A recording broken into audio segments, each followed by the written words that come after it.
Okay, I do believe we are live. Welcome everybody to another episode of the Break the Rules live stream. I am your host, Lev Polyakov, and we are here today with Styxhexenhammer666 and Armand Domalewski to talk about the age we're heading into right now, the age of Donald Trump, whether it's a gilded age, a golden age, or whether it's just gold-plated.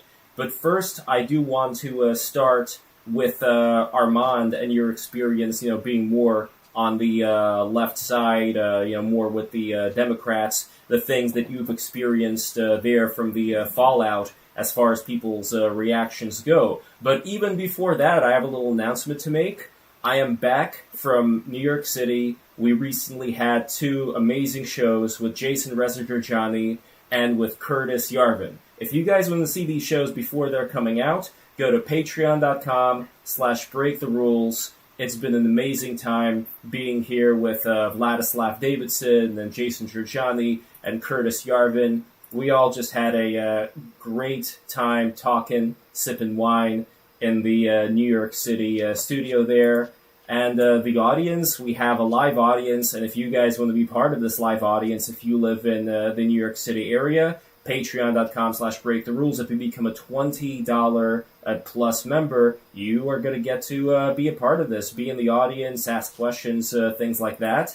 And of course, we got the roof party after the shows. There is a beautiful roof there. You can see it over here on the screen. Styx, you've seen a picture of this roof before. Yeah, it looks pretty good. And you guys could be a part of this rooftop experience as well by going to Patreon. And, of course, here's Curtis Yarvin. We're posing with Curtis over here. And lastly, but not leastly, BiltongUSA.com, the official BTR sponsor. If you type in code BTR10, you're going to get 10% off plus free shipping. So, guys, what are you doing? What are you waiting for? Support this show, and it's going to support you. And from what I've been talking with Styx, we are going to be together in New York City next weekend, baby. So be prepared for that. Styx and Jason Trujani is going down next week. All right? There we go. So enough of that. We're inviting Armand as well. Hell yeah, Armand. Come to New York City, man. Well, we're going to have a jam. We're going to have a great time. Come along. We'll have When is it? It's going to be next weekend. Maybe it's going to be several streams. Maybe one with Styx and Jason, Styx and yourself. So we're gonna, we can figure it out. If you would love to come along, I'd love to have you on. Yeah. Well, I mean, I have to see if I can, flying out in 2 weeks is.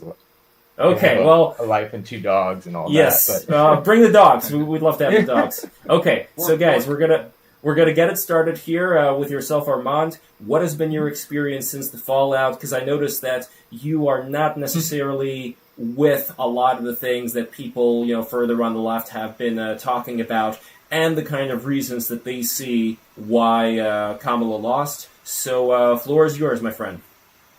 I think I've been around politics long enough now, both like inside, locally in San Francisco, dealing with like campaigns and federal stuff and so on, that you kind of see classic trends of like how coalitions deal with both victory and loss. So in San Francisco, what I would say is that like you'll see that the ascendant coalition sort of in the last few years has been like the San Francisco moderate coalition. They're in response to like the case of Boudin recall. We had a very progressive DA that they recalled, a very progressive school board who won for the primary elections. And now they have a tentative majority. And what you saw even in this cycle is that a lot of like differences that were papered over because they were in the opposition are now coming to fore. And you sort of see that for Republicans where, you had RFK Jr. has very different opinions on like how food should be regulated than like Chuck Grassley, the senator from Iowa, which is, big agribusiness and so on. And you're going to have to resolve those questions. And sort of on the other side of it is when you're losing as a coalition, you kind of like after the loss, you have to sort of grapple with like why you lost. And there's a lot of factional infighting. And I feel like I have to feel like a weird space in that on policy substance, I'm generally like to the left of like the party it's changed over time, but like I support on in its mix, but like on economics, like I support single payer healthcare. I think taxes should be much higher.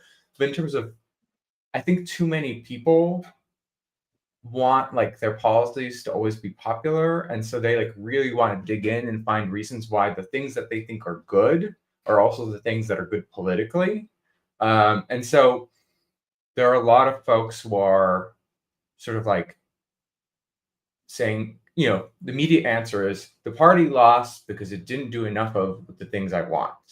And I think you really need to be clear-eyed about what it is that like you want that is or isn't popular. And sometimes that means that you have to make actual policy. Like some arguments you will not win. Like I think on immigration, for example, like very clearly, we lost so badly on it, and it was such a priority that like we have to make real policy changes in terms of like the level of asylum seekers and like the border being out of control and all those things to really make people like satisfy public opinion on inflation. Like we need to do things that actually reduce costs. And then sometimes there are questions of like, maybe we can just like message our way better and persuade more people. I don't know. But yeah, I mean, I think a lot of people on the left in the party, for example, are really honing in on like what we need to do is like more Bernie Sandersism and like economic populism and so on. And I think those messages are popular. Kamala ran a bunch of ads on them, but that's the thing. It's the delusion is that we weren't already doing this, because a lot of people don't know what the campaigns actually were like in the swing states. They just sort of see, you know, all they listen to is like the people in their news feeds who are professional Democratic Party haters from the left, who are telling them that like Kamala Harris, like from their impression, you think that like every ad she had was about like Liz Cheney and how they want to like send more weapons to Israel. I don't think the Liz Cheney move was a smart one, but there are very few voters who actually like cared about that. What they cared about was inflation and immigration. And tangential, I think maybe there's like stuff around like transgender issues or cultural stuff, but the data is more unclear on that. What is clear to like very overwhelmingly obvious is like inflation, immigration. People are real mad about it. So I'm rambling a lot of places because like I honestly think, I don't know. I don't know what the right answer is, right? Like we lost, but the thing about when you lose is you have to be honest and look at things and be reflective of what happened, and have opinions, but be willing to learn and reassess and so on. I think a lot of people see like this fight over what's popular as a proxy for a fight over the policy direction of the party. And so they really want to convince people that the things that they've always believed, the party just needs to do more of and they will win. Versus like, I mean, you guys had me on this podcast earlier. I was making a very pro-immigration case. I still personally really support immigration, but I'm honest enough to admit like that argument lost. Like the American people voted against it. And so we need to figure out both how to be more persuasive on it, but also like to figure out how ways that we can address in substance the concerns people have with it. And I just think too many people, both in the center of the party and the left of the party, really don't want to do that. They just want to be like, haha, like the people I hate in the party, you need to shank them. And like, you should always listen to me because I always said it was right. I'm like, you were all surprised that we lost. Like maybe have some humility. I don't know. Styx, any thoughts, buddy? Yeah, the premise that you're putting forward is exactly what I've talked about. The Democratic Party does not know. It does not have a leader, number one. It does not have any guidance, number two. And number three, on these issues, it has systemically lost. Whether it's immigration, taxation, etc. You were talking about taxes just a minute ago, and saying that you wanted them upped, I believe. This is not a winning platform. The problem is that people in the United States want a populist platform. It's just that not all of them are Republicans. Some of them are Democrats. And some of these people crossed over the lines, actually, to vote for Donald Trump. We see, a plethora of votes, I think, there from what I'm assuming is probably union Dems more than anything else in order to actually vote him into office. That had nothing to do with, Republican populist in general, or certainly not Republican members, people with an R after their name. Like, for example, I'm an independent voter. I don't have an R after my name. I'll vote for a Democrat if they're qualified. If I believe that they're the better candidate, they're going to get my vote. What the Democratic Party did is it put forth a message under Kamala Harris and prior Joe Biden that made no sense. It made no sense to anyone. It certainly made no sense to liberal voters. My God, try to get them on board with that sort of platform. It makes no sense at all. I will caveat and say, like, I know that, like, the level of taxes that I personally would be comfortable with would be very unpopular. Like, I would never advise people to campaign on it. That's the problem. But taxing big corporations and the rich is still very popular, even amongst Republican voters. Until you see the trickle down and people have to pay higher prices. That's the problem. Well, I mean, from an economic perspective, increasing taxes does reduce inflation because it reduces demand. Like, cutting spending and raising taxes both reduce prices. There are other economic consequences of raising taxes. You could say it reduces investment or marginal, like, productivity or whatever. Like, you can have those debates, but from a, like, well, overall prices, like, if you jacked up prices, like taxes to like insanely high amounts, prices would go down because it would just crash the economy. But things would be cheaper, but nobody would have a job, right? Well, I mean, that's perfectly fine if you want to crash the economy to make the prices lower. That sounds like a Democratic goal. Absolutely. That is not my goal, no. And it's one of the reasons I oppose Trump is because he wants to increase tariffs dramatically, and that's a big tax hike on the working class. But tariffing a country that is already tariffing you is not particularly untoward now, isn't it?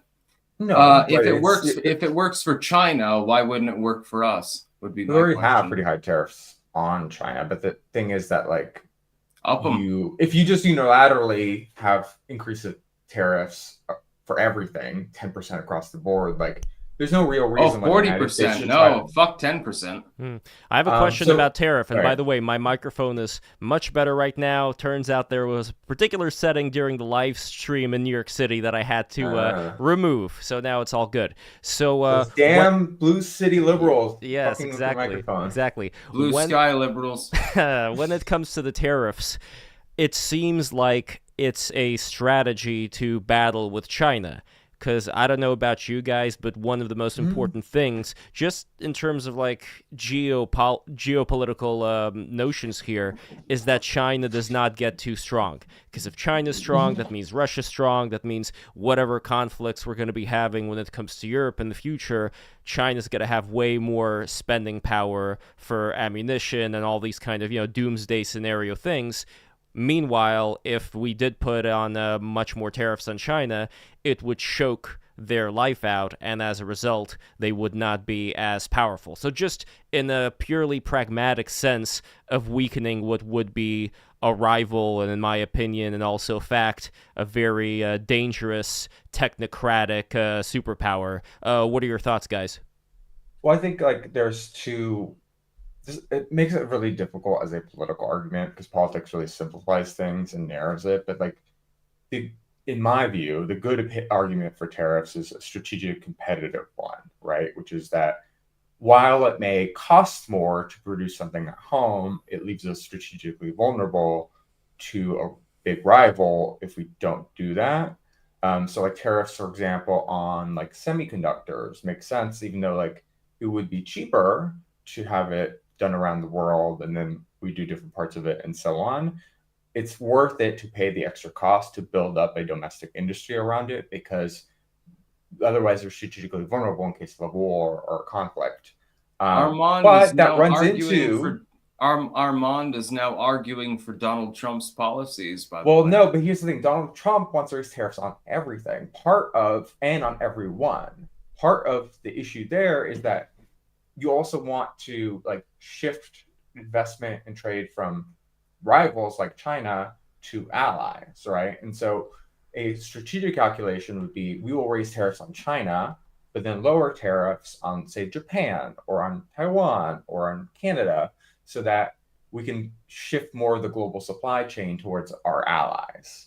But just trying to produce everything at home, I mean, you're trying, like, for example, like a universal tariff increase of Why like can't we? 40%. Why are we going to make like, how to phrase this? What you're arguing for is that Americans should leave higher paying jobs like nursing or being a cop or whatever, so they can go pick mangoes, because we're trying to make a globally competitive mango picking industry. Yes, right? why can't we do that? Well, one, we Is really there don't have the is there climate any for it. reason why we can't be the mango magnates? One, we really don't have the climate for it, but two, you got to remember is that, like, when there's only like so many people, right, who will work in the adults who are capable of working in the United States. And so when you're trying to 200 million of them are. No, but listen to me. Just let me finish. Okay. Think of it this way. When you raise tariffs to try to protect an industry and drive more people to work in that industry, where do those people come from? Either, like, the best scenario is people are unemployed and they get a job. We are at historically high levels of employment amongst people of working age. There's probably more juice to squeeze, but there's not as much. Most of the time what happens is you shift people from one industry to another. Now, again, that can be worth it, paying the higher cost, because there are strategic considerations, but there are trade-offs. And so if you're saying, for example, we'd like the United States to have like the best semiconductor industry in the world because we're competing with China, well, when you are trying to, at the same time, make sure that all t-shirts like used in the US are made by people in the US, you need people at the t-shirt factories. Or, you know, all mangoes consumed in the US are made in the US. Well, you need everybody working in the mango factories. Like, This has farms, become the like, mango debate.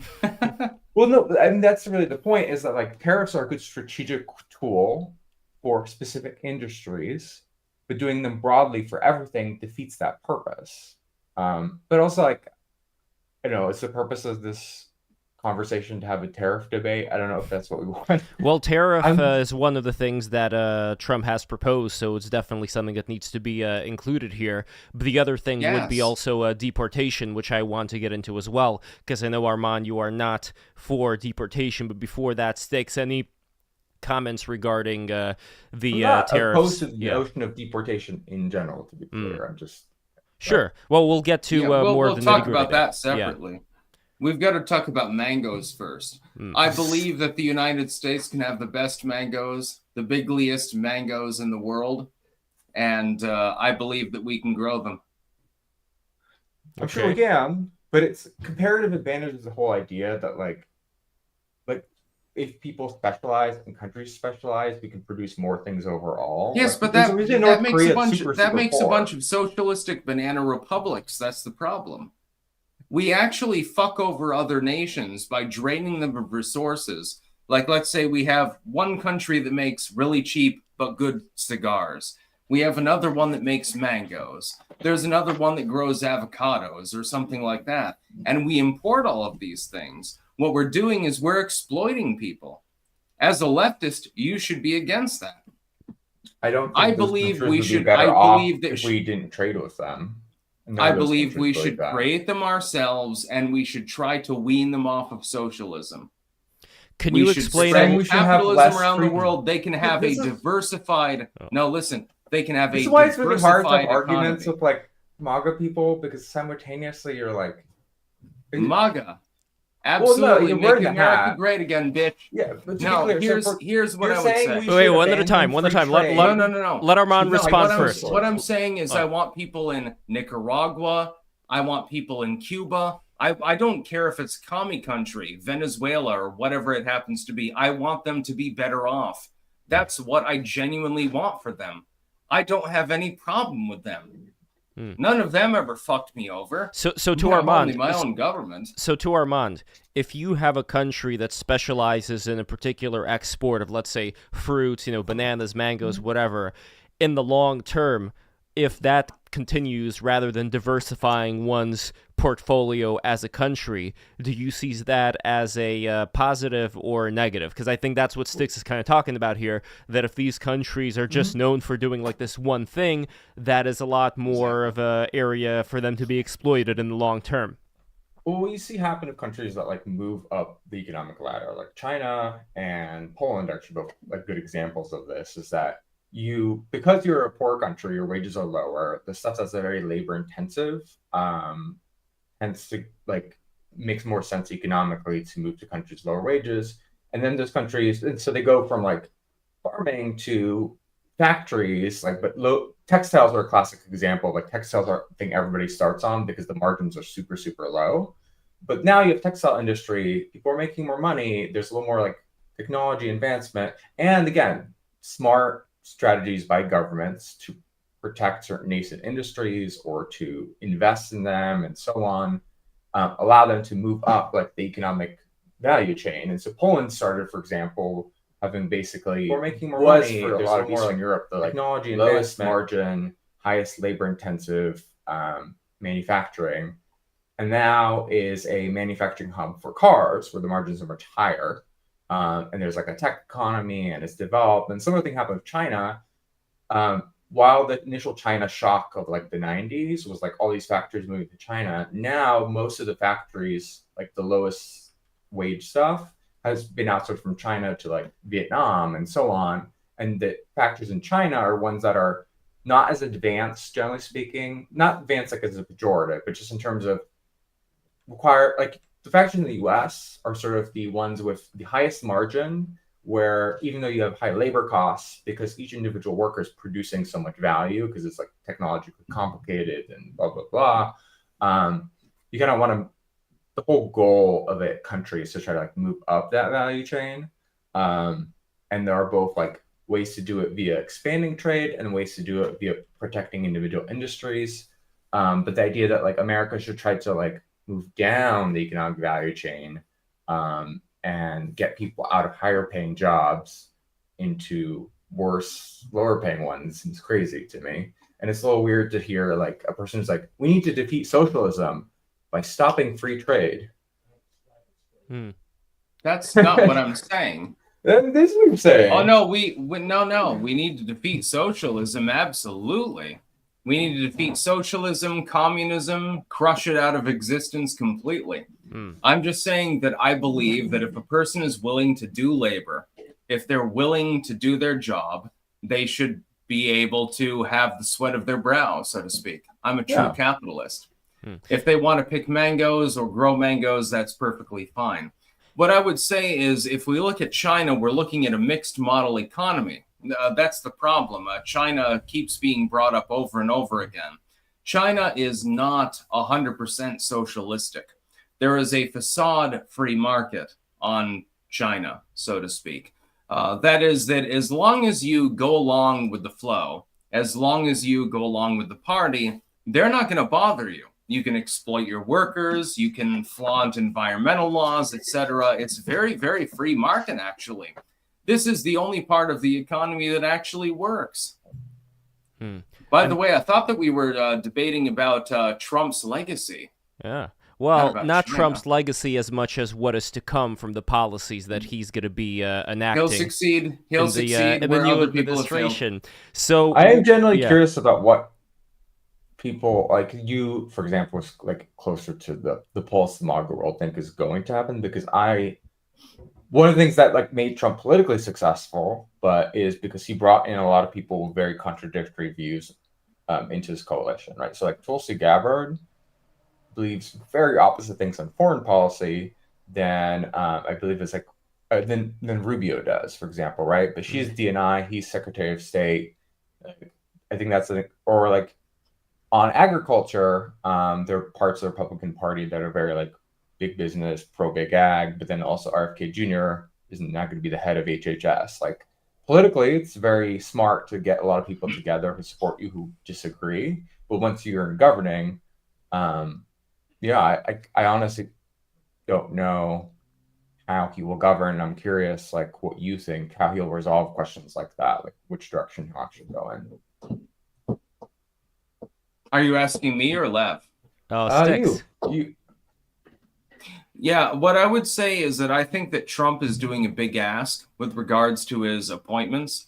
I think that people like Rubio, they'll be confirmed. It's quite clear that he'll be confirmed. What he's doing, though, is he's putting forth some people like Matt Gaetz, who just withdrew, actually, breaking news, from the AG role. He withdrew in the last couple of hours, actually. And Lee Zeldin, Tulsi Gabbard, a few others. And he's hoping to get some of those people on board, I think, for his cabinet, while putting forth a few people that are more palatable. So the whole idea is like, let's say that you're dealing with the Uniparty, the Republican Uniparty. Okay, I've got, here's these 5 people that are pretty much nominal. They would be considered normal by your standards. I've got a few outliers. And they say, no, well, we can't confirm them. And so they bounce a couple of them. He gets the rest of the outliers, so to speak. If I can That's expand, literally the only thing he's doing. if I can expand on Armand's question a bit, I think the heart of Armand's question has even less to do with that technique and more to do with how would Trump balance the needs of certain big money business donors when it comes to big agriculture, for instance, versus the kind of things that RFK is talking about when it comes to, not subsidizing certain industries that are bad for, human health. I don't think that he's really even taken that in consideration. Honestly, I think with regards to his cabinet picks, it's really more just a big ask. It's literally nothing more than a fluke. And so he's hoping to get some of what he's asked for, effectively. Interesting. But before we get to the deportation part, regarding one of the things that, let's say, people on the left have been talking about regarding immigration, which is kind of funny looking back on people like Bernie Sanders, who, from what I understand, was not a big fan of like all this, illegal migration coming into the U.S. There seems to have recently, though, been this idea that if there are people who come here from the third world, then, who are you to deny them the opportunity to have all of these jobs? And, all of the white people are not going to do those jobs. They would consider those jobs to be below them. Would you guys agree that that's been, at least till now, the current paradigm, like the way that people were thinking about these things? And what would be your responses to this? And let's actually start from Armand and then go to Styx. well, that's something I think a lot of people talked about online. That's like someone who voted for Bernie twice. Very interesting sort of evolution is that in 2016, when Bernie was running against Hillary, Hillary's team saw that he was vulnerable to the party because he'd taken a lot of policy positions on social issues that were like to the right of where the party was at the moment. And so and Bernie was like really hammering her on like economic issues, populism. She had this very famous line where she said, like, even if you break up the big banks, it won't solve racism. But what's interesting is I think that a lot of the Bernie people sort of took the lesson they took away from that in 2020 was for Bernie to sort of shed all of his policy commitments on social issues that were like more centrist. Like he became like normal Democrat on guns. He became like a standard Democrat on immigration. There was this whole thing between 2016 and 2020 where he got ravaged or like attacked because he supported in a very red area a Democratic candidate who was pro-life. Now, that specific issue, the politics have changed. Like the whole country has become a lot more pro-choice since. But I think that was a demonstration of how the left of the party the leaders of it like thought that their winning formula was like be left on economic issues, and then on social issues, the only reason we didn't win is because we had this old guy who's like a lot of steps. So then they just went all in on being on the left. And it did not work, right? And I think actually, like my little joke is like 2016 Bernie would have won, 2020 Bernie would not have, because there are a lot of folks who like in Vermont voted for Bernie because like they don't want Social Security or Social Medicare to be cut. They want rich people to pay higher taxes, but they also don't want their guns taken away. Vermonter here, I disagree with you. Well, right now you're talking, though, about more of these general social So policies. I'm talking about migration. That Well, should be so the... Yeah. migration is, I think, an illustration of that, where Bernie came from a very old school, like labor left part of the party, which is always like skeptical of trade, skeptical of immigration.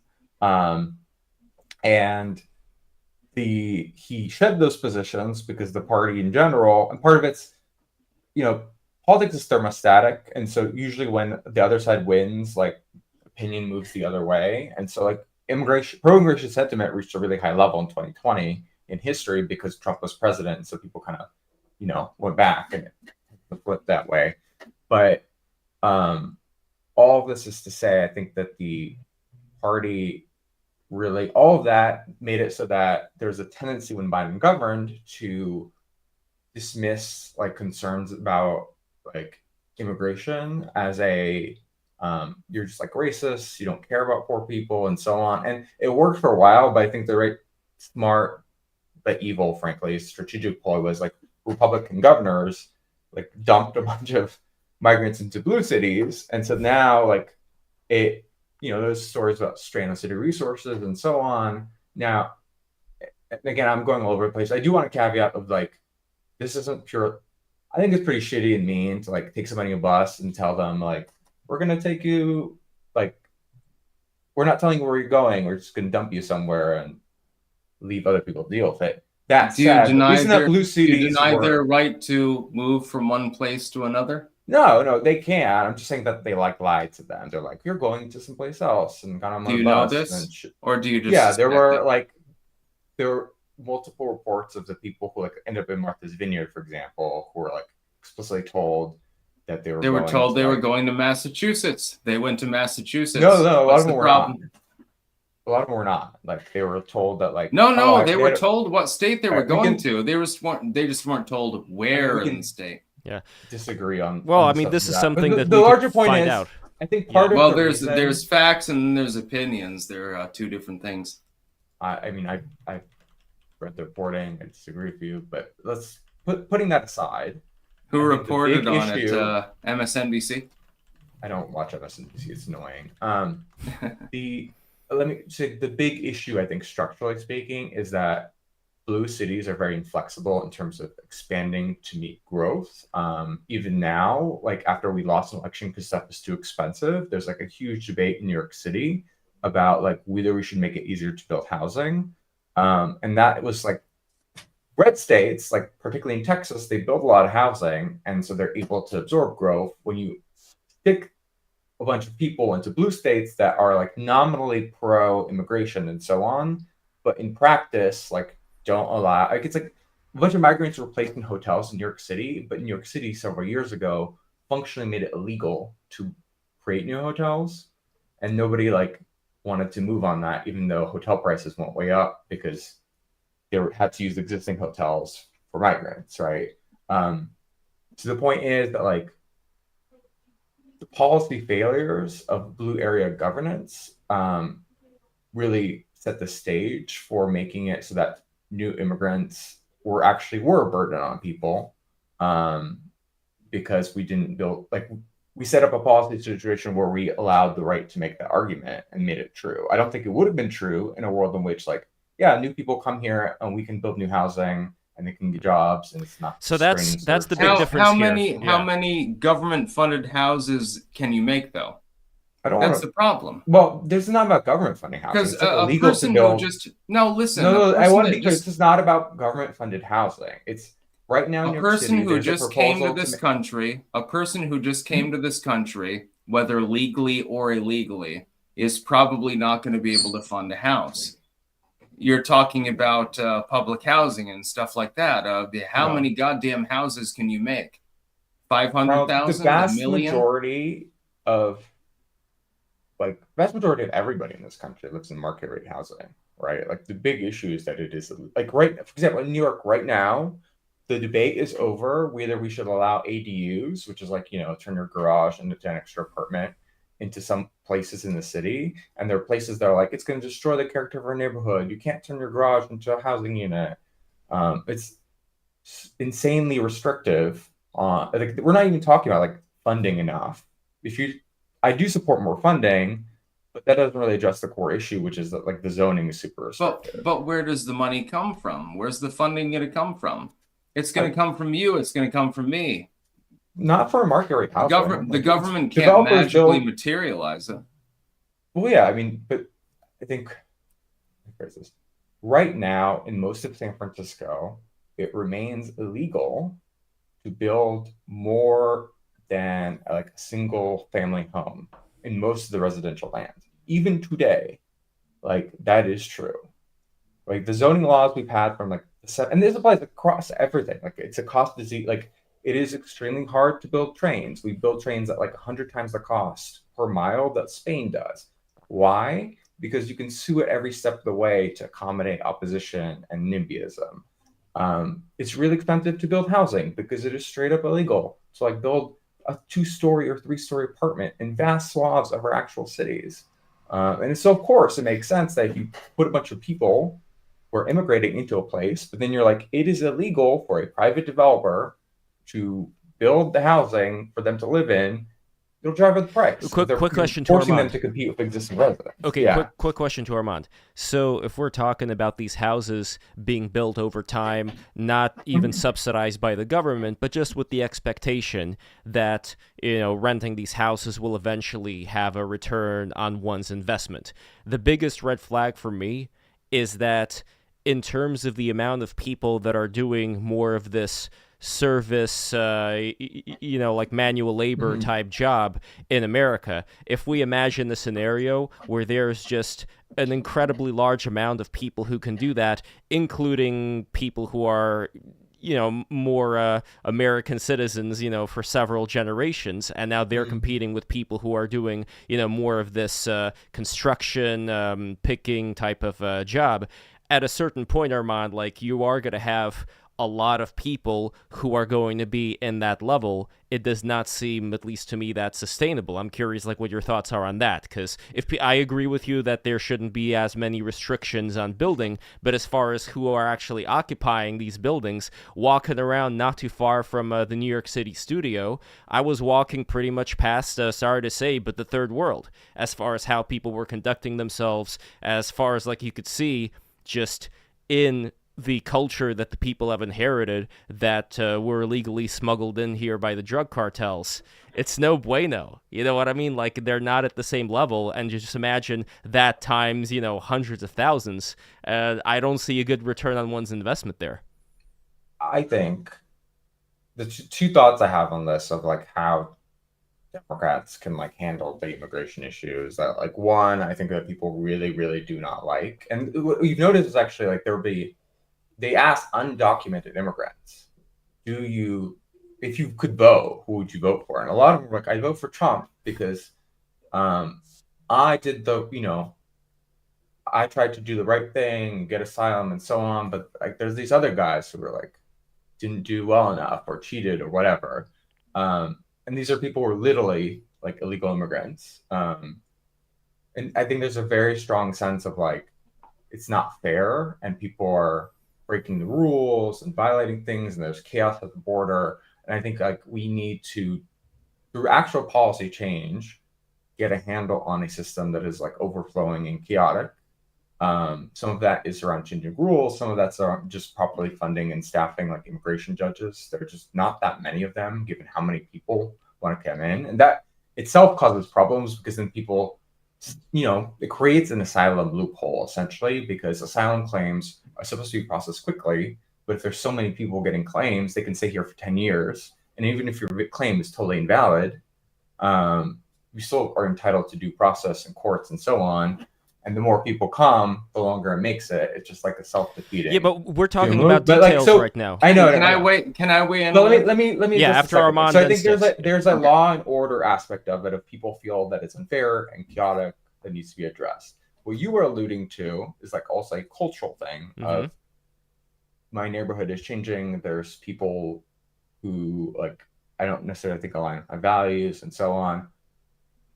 I don't know if I'm right about this. My thesis on it is that if we could expand to accommodate growth and so that people could more easily integrate because they're not in poverty and houses don't cost a zillion and we're not like rats in a bucket scrambling for resources, I think those tensions would decline. But I could be wrong, or I don't know.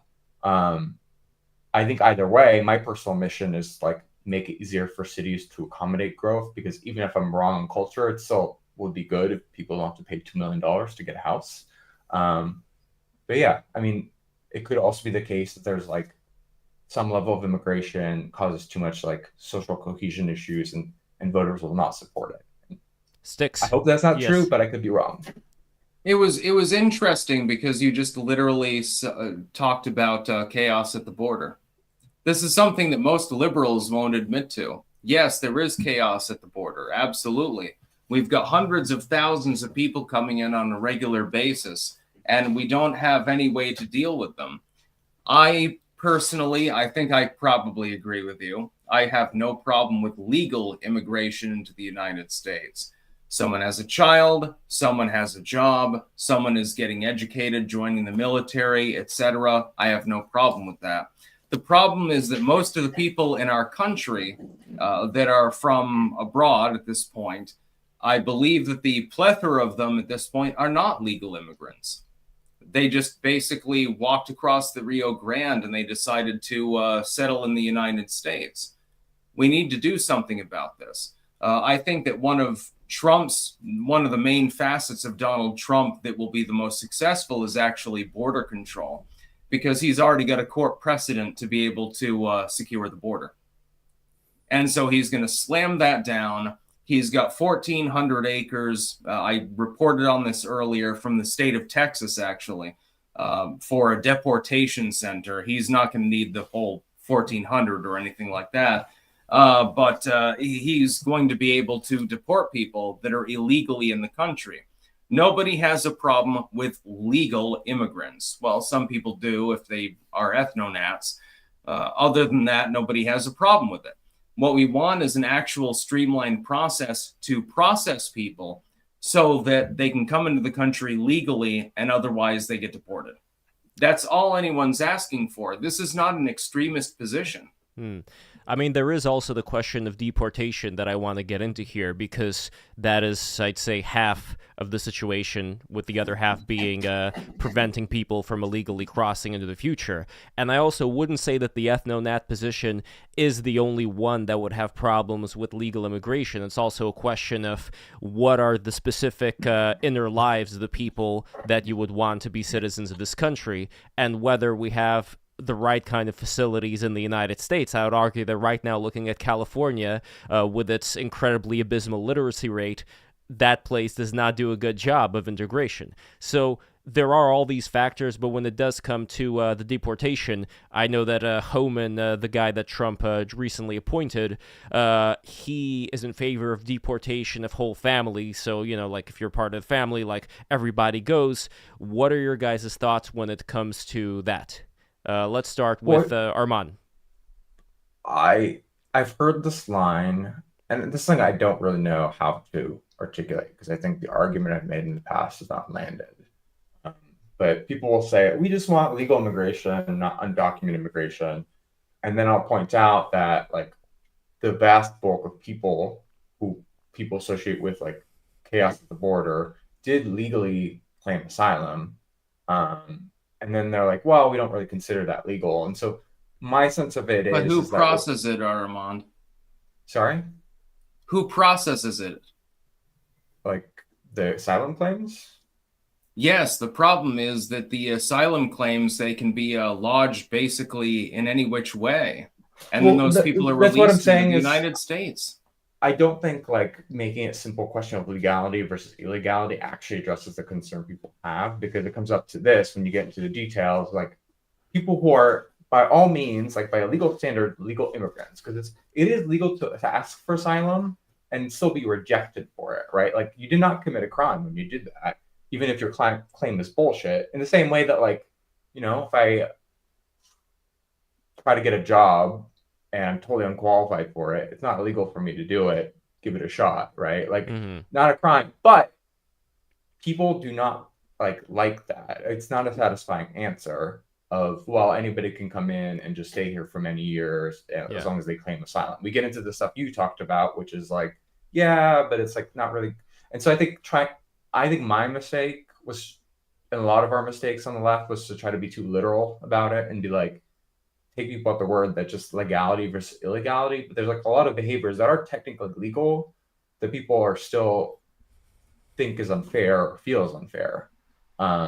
And I think it's something we have to address. Well, before Styx's response, Armand was on with J.J. Carell, who was a former Border Patrol agent, if you recall, Armand, and what he was talking about was how the drug cartels are using the United States CBP app to bring people, to fast-track people in through the process of them being registered as, escaping persecution without any evidence. And that, to me, is an example of the United States government, maybe intentionally, according to him, dropping the ball and allowing, in the spirit of the law, something that should be held to a much higher standard, like what does it mean to be an asylum seeker? From what he was saying is that they totally disregarded anything at all, any kind of evidence. It's like, if it's in this app that the drug cartels, prepare for you, then you could just cross and then have this court date that you're never going to go to. But Styx, what are your thoughts when it comes to that?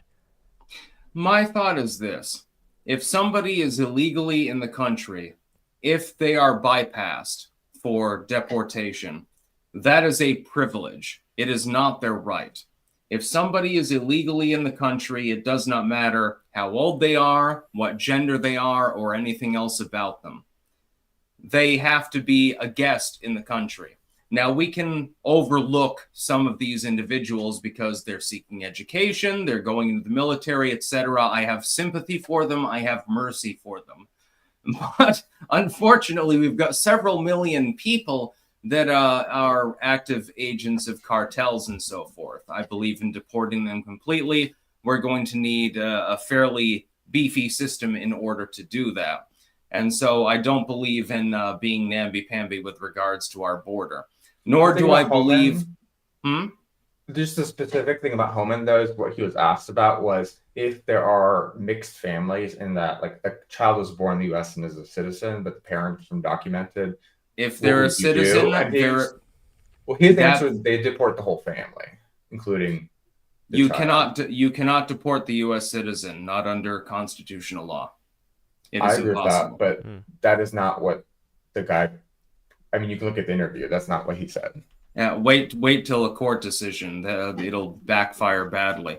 I do not believe in deporting little children who are born in the country. While I don't believe in magical soil, that is the law of the land. It's fundamentally constitutional. It's been decided already for like the last 100 years. But cartel members and people like that who are going to be prioritized for deportation, I don't give a fuck about them. I say kick their ass across the border and then beat them in the face.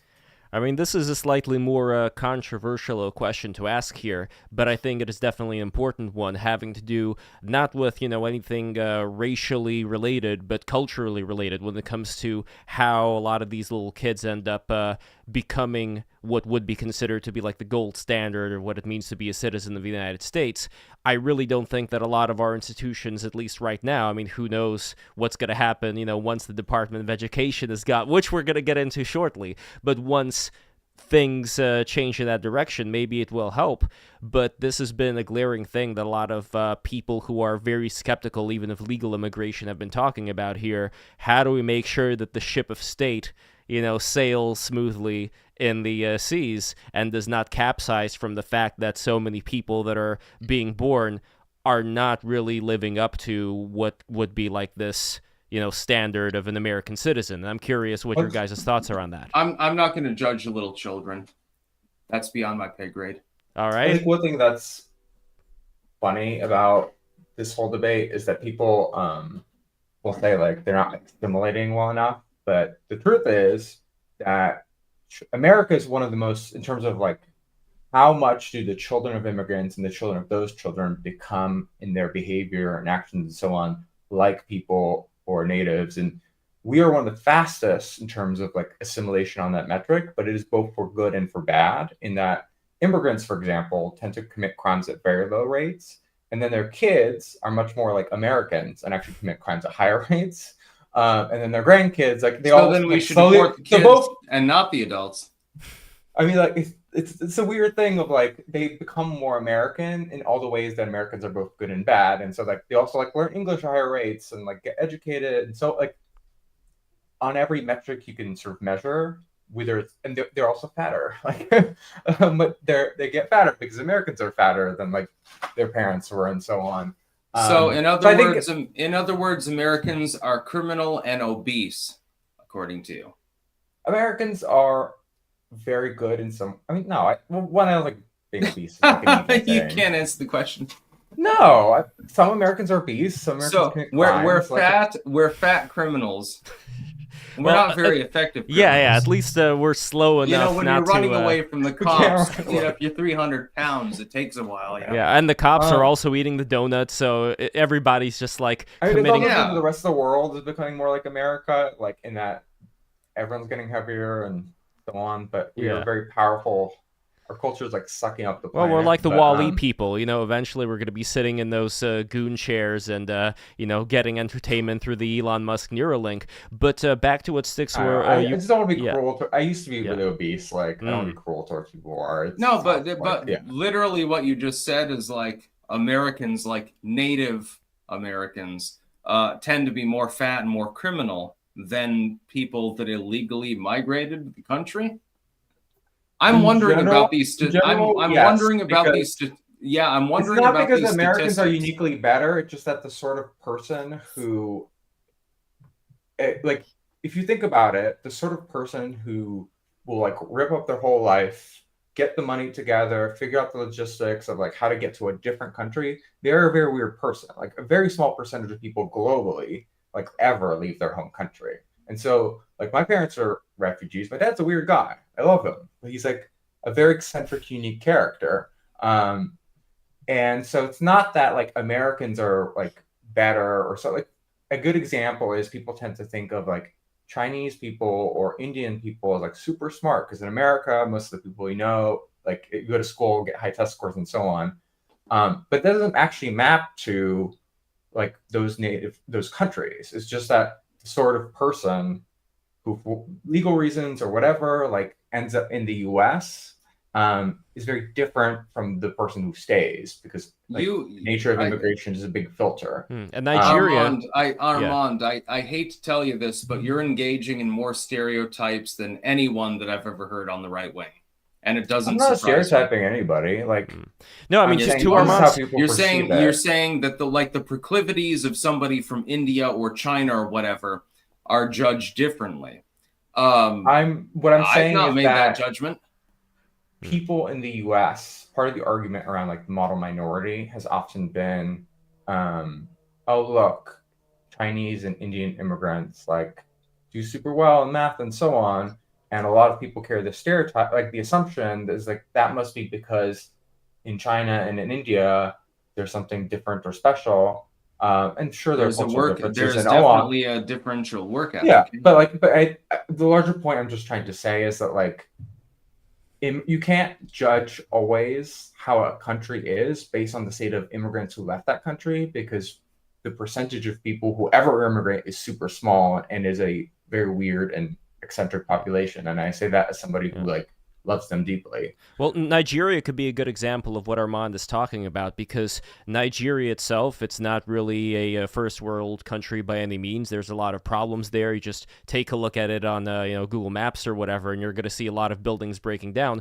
But the Nigerian immigrants have been doing exceptionally well, in comparison to a lot of other people who come from Africa, especially like people who come from Africa to Europe, where we get a lot of these Islamic migrant gangs and so on and so forth. That's no good. So some of that is not that I you're trying to be very careful because you're a liberal, Well, no, I don't want to demean any. That's part of my soft. Of course, I guess it's like I don't demean anybody. I like people.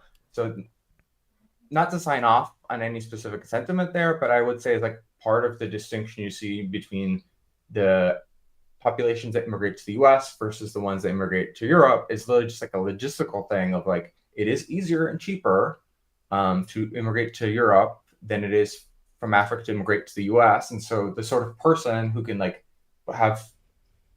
get into the US is going to filter for like a different sort of person, basically. And it says less about the home country, more about like, what did it take for them to get here? That's fair enough. There are millions of Turkish people in Germany, for example. Why didn't they come to the United States? Is that because they're lesser than, less intelligent, or something like that? Or is it because they went to another culture that was more similar to theirs? Well, it's because, it's physically easier and closer. There were various policies that Germany set up. Here. Germany set up various policies in like the 60s to bring specifically like Turkish migrants in there for work. Like I think that they did have some kind of a deal going on. So they're picking the mangoes. Well, I guess back then in Germany, a lot of the Turkish people who came here were doing like a lot of these working class jobs. But the bigger question here, though, like again, going back to the root of all these things. Pick the mango picking example just because it's the most silly. Because like we don't have a climate for picking mangoes. Yeah. No, okay, well, forget mangoes. Forget mangoes. We do own Puerto Rico. Just saying. Okay, no. But the root of this question, though, is that we have a lot of able-bodied people living in the United States already. We also have this drug epidemic. We have people who are on fentanyl. Part of me wonders if there is like this great disbalance going on where the people who right now aren't doing any work and, they are, taking all these drugs in, whether if there were not as many people who were doing all of this for, below market costs, there would be more of an opportunity for the, Native Americans, whatever you want to call them, who are legal citizens, to have some of those jobs and to at least like maintain a certain amount of dignity and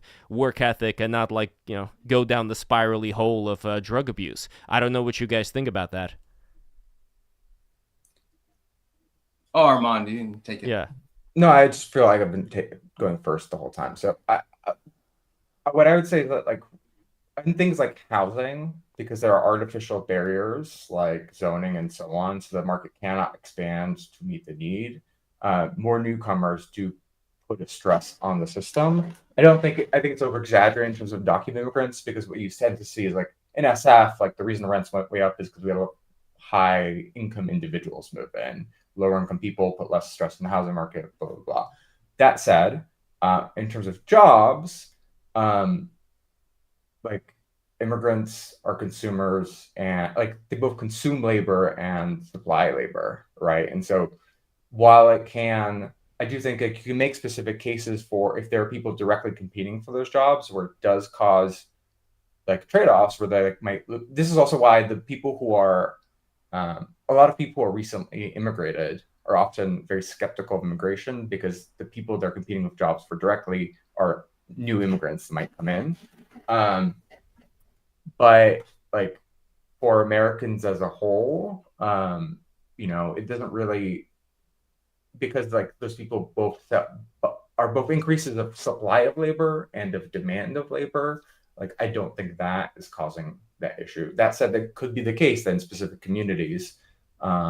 If that immigrant labor wasn't available, maybe there would be higher wages for that specific type of job and on the margin would help somebody. But I also think there are sort of deeper systemic things around fentanyl. Like San Francisco is not a place that lacks job opportunities, and we had a big like opioid crisis, for example, and fentanyl crisis. And like this is not a place where like it's not because like blue collar manufacturing people are like out of work and so they start taking fentanyl, right? Like that's not. Well, how many of those people are from those blue collar? They can't even afford the fentanyl in San Francisco, probably. Well, what I've learned over the last few years, which is weird. I know way too much about this because like I live here, so I care about it a lot. Like you shooting it up, man. You gotta use some of that good shit, man. Fentanyl is very cheap. That's why it's really hard to fight. It's like incredibly cheap to make, and that's why they put it in everything. Can I point out one thing? We can riff on fentanyl in a second. I just wanted to point out that Bernie Sanders back in the 2010s, actually from my own home state, socialist. He was actually talking kind of like you about the working class, and he actually supported border control because having unlimited border crossings would depress wages. And nobody remembers talked this. about that This is earlier. why Yeah. he lost in Wait, I brought that up in 2016. this Yeah, It was Armand a brought that rushed- up earlier, Styx. It's Yeah. it is acknowledged here, but I am curious though, Styx, what you think about this possible rebalancing? Because again, like the theme of this stream is, whether we're going to a golden age or not. Part of going into a golden age, I think, is to make sure that the people who are able to do the work are not just out of work doing drugs, like fentanyl, for instance. So there is like a rebalancing that it seems should happen here, but I'm curious what you think about that. Well, you have to refine the gold first. Fair So enough. what I would say is that I do believe that things will get better generally under Donald Trump. It's going to be a slow process. It's going to be a tedious process, but overall, I think things generally will get better. Yes. But specifically regarding migration, what we were talking about here, if we have the people who are American citizens that are out of work versus the people who illegally come here, do you see a scenario where a lot of those people would be able to go into these more service-oriented jobs, or do you think that they just don't want to pick the fruit and don't want to pick the mangoes, and we're always going to have people coming in from the third world that are going to be the ones that are going to be doing that? I think it kind of depends on the class of people. If you're talking about people that have come into the country to be cartel members, etc., they're just going to get deported. And Donald Trump is going to prioritize that. He's already made that clear. If you're part of a family, generally things will be better. And if you have done the DREAM Act sort of thing, if you've studied in the country, you've served in the military, something like that, if you've got a degree, I think that lenience will generally be shown. And this is, by the way, what we should be doing. There are several million people in the country. I mean, think about it. It's over 1 million people that are members of cartel networks. This is human trafficking little kids, trafficking drugs, doing all sorts of crazy things. Of course, absolutely. Every single one of them should be deported. J.J. Carell, who I mentioned earlier, who was on with Armand here, he was talking about the horrible human trafficking when it comes to these little kids being flown through these airlines, and there was even a video of a guard in this airline not checking anybody for any identifications, just having them and these so-called sponsors, pass through. And then when the guy was interviewed, he was like, yeah, I know this is a horrible situation and all that. So he was willing to admit in private that he is not a fan of what's been going on with these human trafficking operations. And the thing about these poor kids is that we don't know where exactly they go to. They go to these, migrant, what do you call it, like the refugee sponsors, and nobody knows where these kids end up afterwards. And there's like so many of them. So that definitely, I agree with you, Styx, has to be fixed. As far as the earlier comment, getting to the third part here, which is education, education in the golden age. When it comes to a lot of these poor kids, I agree with you, like it's not their fault that they're in the situation that they are in, but it is like a higher civilizational question here of how exactly... okay, so Styx, you got to go soon, but then the last question for you, buddy. Yeah. How exactly do you see when it comes to the Department of Education and whatever ends up replacing it, we could possibly get into a golden age when it comes to getting the standards at a much higher level for a lot of these poor kids that are here that may come from a whole different cultural background than what it means to be like a thriving American citizen or whatever? Like, how do we manage that? My hope is the federal government gets out of education entirely because the states can better address it. And that's what we were doing before, like, beyond 50 years ago, and it worked perfectly fine. Our educational attainment was #1 in the entire world. The federal government just reduces everyone to the common denominator and downgrades test scores and things like that. It doesn't matter what race or ethnicity people are within a school district. What matters is actually administering the tests properly, etc. Well, culture, I think, is also a big thing here. The thing that gets passed down from parents and grandparents to children. And as far as how exactly would a new culture be introduced into that, that's like a whole other complicated thing. But hey, like, with the standards we're working at right now, I don't know about you, Armand, but I think we can definitely get to something of a much higher level. So, Styx, how many minutes do you have? Because there are just like a couple of super chats over here I want to read out. Let me know. I do have to go off now because I just got a call that I have to take. But Armand, it was nice talking to you again, my dude. It's a pleasure. And Lev as well. Glad to talk to you as well. Always a pleasure, Styx. And guys, don't forget that next week and next weekend, Styx, you're coming to New York City with Jason Rezajurjani, and you guys are going to have an opportunity to watch this on patreon.com/breaktherules before it gets edited with like the multiple cameras and uploaded to YouTube. So guys, go to patreon.com/breaktherules, and if you want to attend live, $20 plus patronage gets you that opportunity to be an audience member, and it's going to have a great time, as you can see with this wonderful audience that we have over here. Rooftop parties, if the weather is going to be good, you guys are going to be able to attend this. So yeah, this is the future. We're building it up. Styx, it's a great pleasure. I'm going to read some of these super chats then after the fact over here. But yes, thank you so much, and I'll see you soon. Take care. Take care, Styx. Bye-bye. Bye. So, Armand, looks like it's just you and me right now. Let's finish all of this up here. So we do have a from the Dashing Rogue, $4.99. Styx and Armand, have you heard of millenarianism? A lot of people suffer from Yuga derangement syndrome, hoping for the future. I don't know if you have any thoughts on that. Millenniarism? You don't know what? I've never heard No. of this. Okay, so from what I understand, what he's talking about here is that we may be in these cycles of history. So like the Golden Age, Silver Age, Bronze Age, and some people think that we are in the Kali Yuga right now, which is the worst of all possible worlds as far as us having this very materialistic mindset. And there are some people who are more of the fascist types who listen to people like read people like Julius Evola, for instance, who consider the ages of the past when it comes to there being a lot more sword play, a lot more death and violence. At the same time, there being a lot more of a sense of honor, a lot more of a sense of, well, I'm living for the sake of, this greater good, and I'm going to be this great warrior, and I'm going to defend my people, and all of that.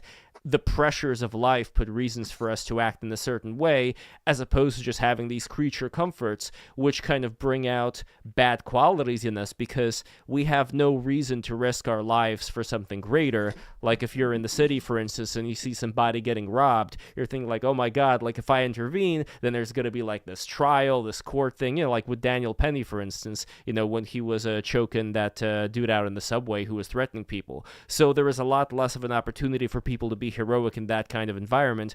Curious, any thoughts on that? I mean, I think Daniel Penny, there'll be a trial so they can resolve all that, but from what I understand, he kept, like, the issue wasn't that he intervened, the issue is that he kept choking the guy long after other people said to stop. But anyway, on a larger point, I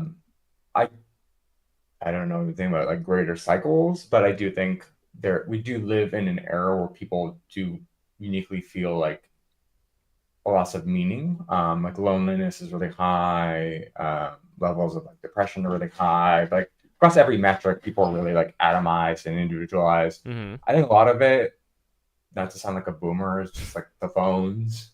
It used to be the case that we had much more like in-person social communication, but like the combination of people sprawling out further and further, you have to drive everywhere, etc. But also just, I think the way I grew up as like a teenager is that I was in the early cusp of the internet where it'd be fun to do, but I'd still like mostly talk to directly my friends. This passive, like the ability to sort of passively consume content like this. And I see it in my own life. There are times where I'm like, oh, I probably would have been happier this evening if I'd like got my shit together and like hung out with a friend. But I was being kind of lazy and scrolling through YouTube, and before I know it, 2 hours are gone. And there's just this largely technology-driven like atomization of people that has caused like a loss of meaning. One thing I think about fairly often is how the people who did the hijacking in 9/11 were not like struggling working class people. They were all like people from affluent families who were well educated. Mm-hmm. And so it was not a crisis of like material concern for them. It was they felt concerned like for a larger struggle. Their struggle was Yes. an evil one. But that's what drove them to it, is like they wanted some meaning and purpose in their life, and they felt like they could find that. And that's how like people sold them on it. And that's how people often radicalize, whether it's left wing or right wing or whatever radicalization is. There are people whose lives are comfortable enough that they're not like stressed every day of trying to figure out what to eat, but they're not so like amazing that they don't have, ennui or disconnect. Well, to be I don't know fair, how a to fix lot of that. those people from Saudi Arabia, for instance, were raised in this incredibly ideological way where Yeah. they considered there to be a very specific kind of timeless truth that goes beyond a lot of these concerns. And the problem is that unless you have a truth that is just as resonant to you when it comes to what it means to have a civilization, to struggle in order to accomplish something, then I don't think something like that is going to be defeatable in the long term, because those kind of people are always going to value something bigger than themselves. And that's kind of the question about the modern condition, right? Where we have these creature comforts, and we know that the government is able to take care of a lot of problems for us, kind of like the case with Europe. Because in Europe, all those wine sippers, they weren't concerned about self-defense, and Trump, to his credit back then, he was talking about how Europe needs to spend a lot more money on NATO, and the Germans were laughing in his face, and they're saying like, oh, don't be ridiculous. So you see what I'm talking about here, Armand, right? Like people who are supposed to be in charge of our national security, even when it comes to like the Europeans, they weren't minding their store. They were thinking that it's ridiculous that they would have to actually, spend money on the military. They were completely ignoring China, Russia, any of these factors. So to me, that is a symbol not just of weakness, but also of not really wanting to live up to something or risk something for some kind of greater good. So do you see what I'm talking about here? Yeah, I mean, I do think there are like the German situation is somewhat unique in that like half the German government was on the payroll of Gazprom. Mm. Yeah, Like that just probably straight does up matter. like corruption there. But yeah, there's I think for some people, a, that's actually what I was surprised about, was that like Europe did not rally more for Ukraine, because I thought that the opportunity in an age where people feel like a loss of meaning, to sense that like we can come together for like a larger struggle against like evil empire invading Yeah. whatever, but like it held together for a little bit, but not really in the long run. Well, they're not even able to defend their own homeland when it comes to Yeah. the migrants for a long time. Because, again, like my big problem with the left is that there is this thought of, well, we're all equal and the soil is magic, so these people are naturally going to embrace our values, even though the values, even if they're not like thinking about them 24/7, the values that they have inherited are the ones who come from this lineage going all the way back to the Prophet Muhammad, and then the people who interpreted his text, and all of these legal scholars and so on. That's the environment that they are accustomed to and they're living in. When they look at us, they just see these decadent Westerners, that aren't living for anything greater. And I think it's about time to prove them wrong, because what has been able to be created within the Western sphere has been nothing short of magical. There's like so many, I don't even know where to begin. So many things that the West has created that I think a lot of the people who are in our institutions today in the universities, not only do they take it for granted, but they demean it. They talk about it like, oh, the West has all these original sins of, slavery and imperialism and all of that, even though the entire rest of the world was doing exactly that times 100. So do you see what I mean, Armand? Like, we have to start capturing what exactly it means to be a Westerner, to have values that are able to balance mercy and severity. Severity when it comes to not allowing people to walk over us, and mercy, to be fair to what you're always talking about, looking out for those people who can't help themselves. Well, my I'm soft-hearted liberal, whatever. Like, but for immigration, my primary argument for it has never been a charity case. It has been like, this is what makes America uniquely American and what makes us strong and special. I Sure. do think I don't know what I would do if I was like a European politician, because I think they're like America's unique tradition and history make it so that like becoming an American, if you just moved here and do the right things, is a thing, versus like it is very new in France, for example, this concept of having to like somebody can move here from Africa and become French. Like, can they figure it out? Hopefully, but it just so I don't live in those countries. I don't know the full cultural context. I do know that like the US does. I don't think the dirt is magical. I think our institutions and culture are better at assimilating people than Europe is. But also, like, to disagree with you a little bit, like, I think, you're saying that like the West is The best. well, the West is the one that has its like biggest sense of lack of meaning and purpose right now. Like, I think like you see all those things about. I'm not saying this is like the West is bad or whatever, but if anything, people who are coming from, but also, I don't know if it's really true that the people who are like North African immigrants who move to Europe are like doing it and thinking of some deep tradition and No, they're values and not. fights. Just to Like, be clear, they're not thinking yeah, I'm about that confused. at all. Yeah. But the system that they're in, the system that they're programmed into when it comes to going to the mosque and doing this kind of stuff, which the older generation would probably be doing a lot more than the younger, who are joining gangs. But either way, there is this kind of programming within something like Islam where it's not a matter of you thinking, it's a matter of you following a certain script, and they're following that script, and that script gives them maybe more of a structure when it comes to, like being in a family and marrying like this local girl who's a part of like this other clan. You know what I mean? Like a lot of these things I that think Americans don't really think about and Europeans certainly don't think about. working class people in general, because you could say very much the same with like Latino immigrants and Sure, Catholics, right? Like, absolutely. I think what you are seeing globally that I can generalize is that um, college educated professionals are increasingly, like, this is over decades, becoming liberal on social issues, and conservative and working class people across all races and cultures are becoming increasingly conservative on social issues. And um, part of the like thing that made America somewhat unique for a while, because we're so multiracial, you used to have much more. The coalition of like Democrats was like college educated liberal whites and then minorities broadly. But what we saw, especially in this election, is that racial identity, except really for the Black community, which still remains largely, there's like some chipping away amongst like Black men, but still largely pretty Democratic. Like, Latinos just do not vote around like as a singular identity block anymore.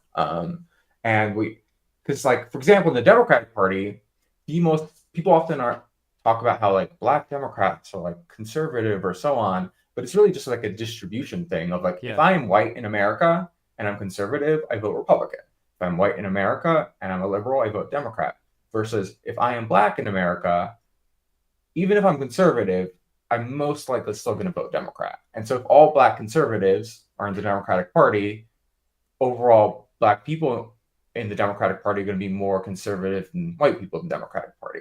And which is all a very rambling way of saying we are seeing America's unique racial dynamic kind of like helped us or prevented this from coming in as quickly as it did in Europe or around the rest of the Western world. But that's breaking apart. And now it is really true that like conservatives win elections when they can get voters or working class, because they're a majority, to think about social issues. And then Democrats, if they can get them to think about economic issues from their perspective of like Social Security, Medicare, and so on, that's when they tend to win, which is why, like, if you see the most contrasted ads between Kamala and Trump, Trump's ads were like, he ran everywhere as this undocumented prisoners who are transgender, like it was just like the Mad Libs of all the social issue stuff. And then commonwealths were all about like Medicare, Social Security, price gouging. And it right now, I think we are losing like the strategy of if we appeal to working class voters on economics, they'll still vote for us even if they're divergent from us on social issues, is not working anymore. And I think on every metric, really, except like gay marriage and abortion, those groups are all becoming more conservative. And I actually don't honestly know what the exact answer is because it's happening globally. It's happened to every party in the Western world where it's like, yeah. Well, it reminds me of this comic by Mark M., who I'm a really big fan of, Sick Animation. He had this comic with these two bears, and one of these bears was looking at the camera, and he had like this bow tie on, and he was showing himself off, saying, "I am by far the best dressed bear of all the bear society." And then the other guy was trying like, "Fred, what are you doing? We have to like bring this dead carcass to feed the bear cubs. Help me. Why are you?" So I think that's primarily the antagonism that's being felt by a lot of people who are within the working class, especially a lot of people who come from, like parts that are harder rather than more decadent of the world, where they've seen all the people that were around Biden's administration, all the 9 binaries and the fat activists and like all these people who are symbols of decadence. Symbols of people who do not seem like serious people, but are just parading around these various identities to show, how tolerant they are. Meanwhile, I think a lot of the people, regardless of whether they're college educated or not, who are looking at this and thinking like, what's going on here? Like, these are not serious people. We have all these big problems that we have to solve, not to mention like the larger civilizational problems which aren't being even thought about here. So to me, that is a symbol of discarding things that are completely, airy. And it is kind of, I think, fitting why, for example, a lot of the symbols of the Biden and, Kamala Harris legacy had this upspeak and this very effeminate way of communicating, because it is in a way a symbol of people who are, so well taken care of that they can start acting in this very catty type way. Do you know what I'm trying to, what I'm getting at here? I do. I think that as societies become richer, and they're less worried about like how do I feed myself and survive every day. Even though this election was a lot about inflation, we're not a civilization where 100 years ago, like if you like got fired from the coal factory, you just literally starve on the street, right? Like things are as people are less worried about day-to-day survival, like those cultural questions become an issue, and I think Democratic Party has, I personally I don't think it is fair that like somebody being trans is like perceived as like elitism. I know trans people, their lives are really tough. Most of them make very little money. But it is the case that like that stuff is seen as like symbols of, I think, it's something I'm really trying to understand better because, I'm somebody who grew up really working class, child of refugees. Now I'm like the effete coastal elitist liberal who lives in San Francisco. Yeah, I mean, you're around a lot of people who probably do speak in a certain way and talk in the same. You know what I mean? Like there is this thing. I remember thinking about. I was in this email group of like climate concerned people, and a couple of years ago, and there was someone who made some arguments that was just kind of like incoherent and wrong. It was just factually wrong. And then very gently, somebody else told that person like, "Hey, like you don't have the facts or whatever."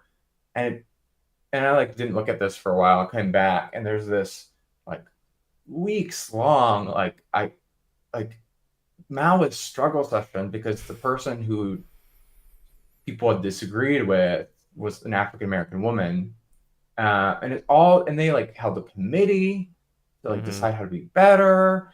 And the funniest part of it is like as far as I could tell, that woman like did not even return to the thread. Like she just like popped off the thing and said like I don't like this. It's just like some opinion, like. Yeah.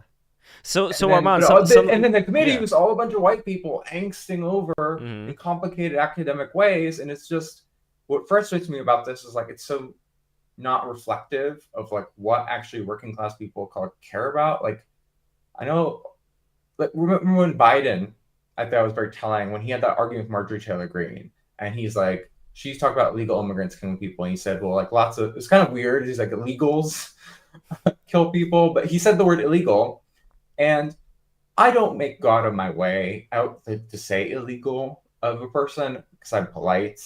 It's like fine. But also, I'm not the sort of person who, if somebody said that, would like throw a big fit about it and like get really angsty and so on. And then Biden, in a country that like is wildly opposed to Biden's immigration policies, he spends like a time in an interview like bending over backwards to be like, oh, I'm sorry I said it this way. And of course, like the way voters will perceive it is I'm very concerned about the specific thing that impacts my life.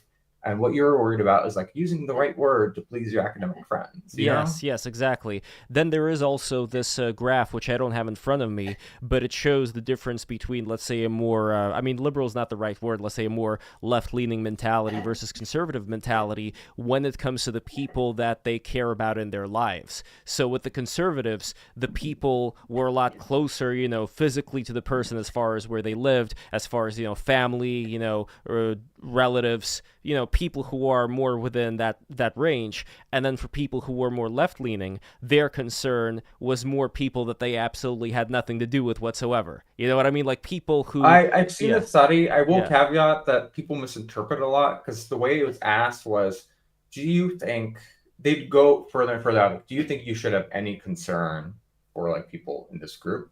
And the reason there's a heat map is just that conservatives would stop at a smaller aperture. So it wasn't like Democrats were saying, oh, I care more about these other people. It's like a Democrat was willing to say, going further out to like the whole planet of like, do you think it's good to care about them to some extent? Yes. And there's a real difference.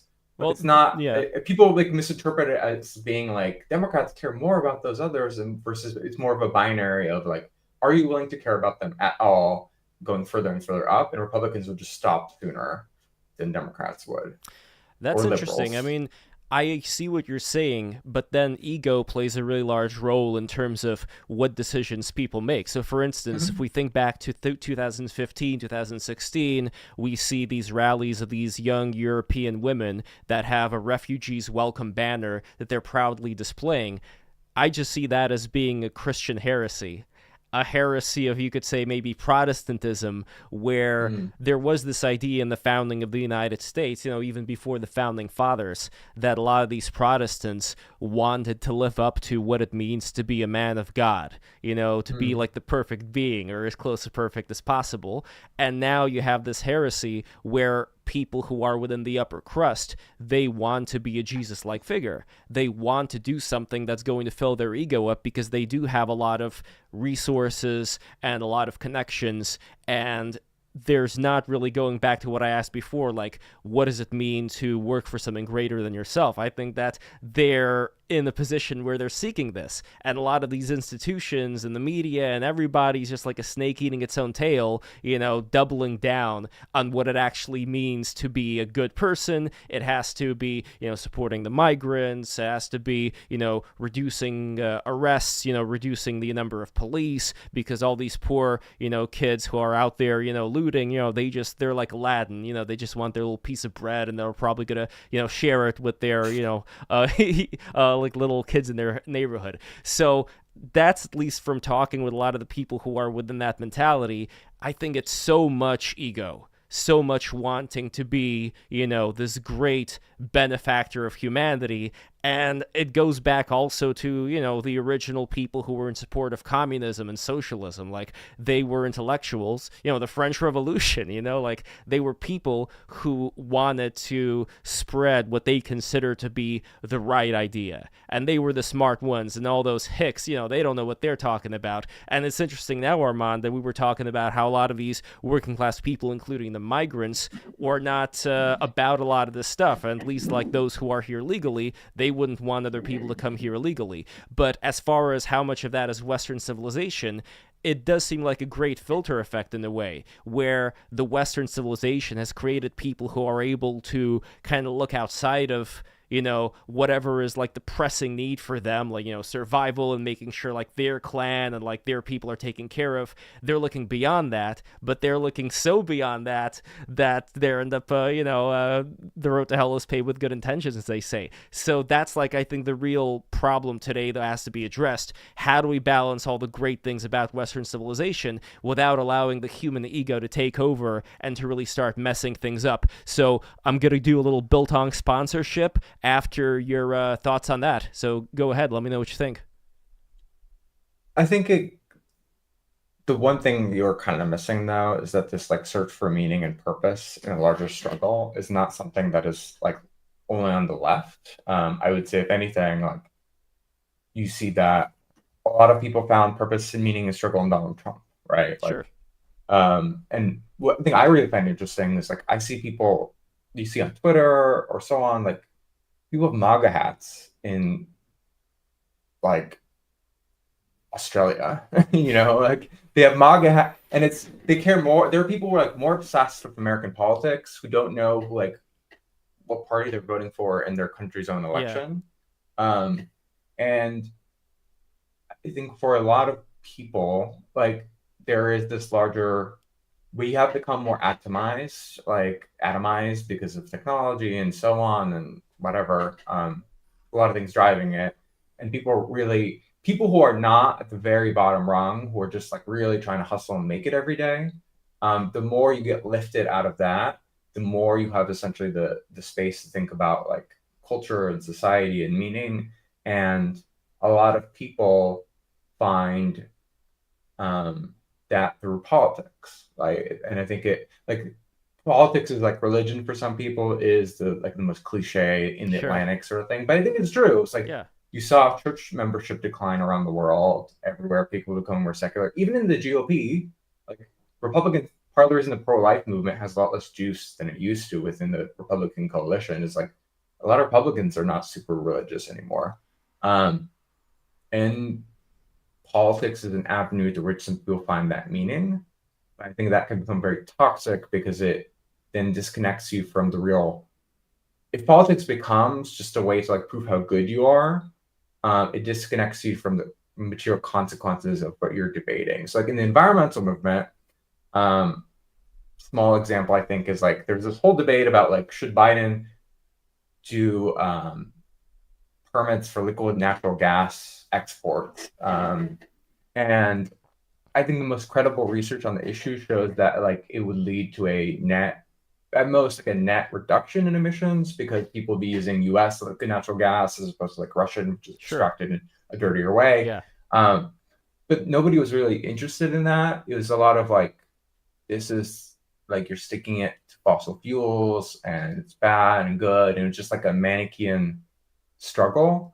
And I think that's an example of where, a small example, but where like your desire to win this larger struggle that you find meaning in actually distracts you from the boring nitty-gritty details of what would actually make the world a better place. To say what you're talking about regarding Trump supporters and people more around the right, it does get energy from these excesses of the left. There was this comic I recall, I think it was by G Prime, where there were these dudes who were lifting weights, and this one guy who started lifting, but he lacked the motivation, and then they pointed him to this poster of this fat woman saying, healthy at any size, and that pissed him off so much that he started, really lifting weights. So the idea here is that you're motivated by a lot of these decadent things that you're seeing around you, where you're we're seeing this egoism going out of control. And so, yes, in that way, you want to then get some meaning in your life from opposing that and from channeling, Well, some what I would greater. say is, I think that here's a good example of that. That guy who saw like a woman heavier and he sees a poster of a like healthy any size, he sees that as like a symbol, something that is counter to like his values, and it makes him like mad. I don't share that person's values, so if I saw a poster like that, I wouldn't be like inspired by it. I just don't care. It's just like background noise, right? Versus, if I like, I don't know, saw a poster, I'll see a poster of like a thing where like, wow, these, they have Mexicans and sombreros. I was like, oh, that seems kind of like racist or whatever. I don't think most. Wait, why would that be racist? It feels like very stereotypical. They're like, have like, it's like a cartoon that embodies all of like racial. They love, by the way, they love Speedy Gonzalez. Speedy Gonzalez, from what I heard, it's like no, because it's like, but it's cultural. Like there are certain cultures where you have maracas, you have like the accordions. Sure. There are certain creature comforts. Maybe I can think a better example. The point I'm trying to make though is that there are cultural signifiers that because of all the things that shape my worldview. Sure. I find a bit like, or like, if you look at how liberals reacted to the GOP convention, right? Like, Hulk Hogan, like, some like, I think it was like a porn. It was just like, it was very gauche, kind of like weird, but like, that codes is like uncomfortable and weird to me. Not so much me because like I grew up on that stuff, so I occupy a weird space where I can understand it. But there are reverse versions of the thing you talked about with that weightlifter and the poster for people on the opposite end of it. Where maybe, but there's a thing that they see as like that you would see as background noise, just like whatever. You may not love it, but you're not really thinking about it. And they see as like something that's like, this is not for me. These people don't like me.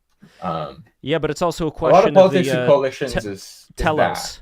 It's a question of what exactly do these things lead to? But before that, our good friend Anton is waiting over here. So $30 from the great king of Biltong. Add Biltong to your stocking stuffers this festive season. Healthy, high-protein gifts packed with B12, zinc, iron, creatine, and much more. Grab them at BiltongUSA.com. Use code BTR10 for 10% off your purchase. That's right, guys. This is Biltong. It is delicious. It's nutritious. So go to BiltongUSA.com. You see it on the screen over here. I'm going to provide a link. Please support Anton, because when you support Anton, you are supporting Break the Rules. So the last thing that I just want to say regarding what you said right now is it's still about like what are the endpoints of a lot of these things. So somebody like Hulk Hogan, for instance, you could say it's very folksy. It's no different to me than a carnival that would have taken place in the Middle Ages.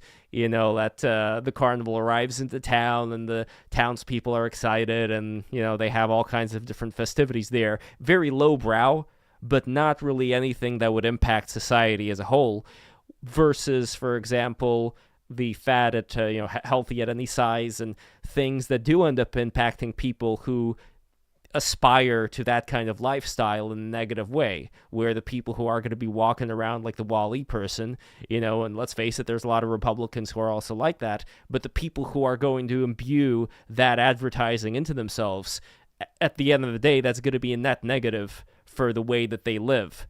And we could, talk about, there's a whole other conversation like with the kids and gender and all this kind of stuff. But the concern from the people who are on the right is that a lot of these things are going to have deleterious effects on society as a whole as far as what people value. So I don't know if you have any thoughts on that. And then we're going to go pretty soon. So let me know. I just don't think it is true that a lot of people became obese because they saw like messaging saying it's okay to be obese, in particular because you see that basically around the world wherever they get richer and they get more American mass media and the way our food's produced and so on and so forth. Sure. I also think like I can make a reverse argument for there are things that convey like right wing values that people who are conservative see as just like it's fine, it's background noise. They're not like particularly for it. That I can make an argument for like, well, this tells society that like we should be more racist or that we should like use guns to solve problems or whatever. I think the like synthesis of all this to me is really just that liberal signifiers, the things that like liberal culture or like, and I think liberal in particular, not leftist, because leftists are often like Marxists who are against like identity politics, but the things that we broadly think of like liberal culture are losing, like are not popular amongst working class people around the world and becoming increasingly less so. And so like even the example of like Hulk Hogan, well, like lots of people loved Hulk Hogan. And the small percent, the population that's like me, who's just like, I'm not a good example, but I'd say like people I know would see it, who on Twitter were like sneering at, like, wow, that's so ridiculous. Like, versus the people are like, oh, how fun, like Hulk Hogan. Like, it just, democracy is a numbers game. And if you are associated with the team that less people like, you're going to lose. Well, I could give you an example. You mentioned liberal, and that's a very important distinction between liberal and left. But I would argue that people who are within what they would consider themselves to be liberal is a very different kind of liberal than, let's say, the classical liberals that would have existed in the beginning of the 20th century.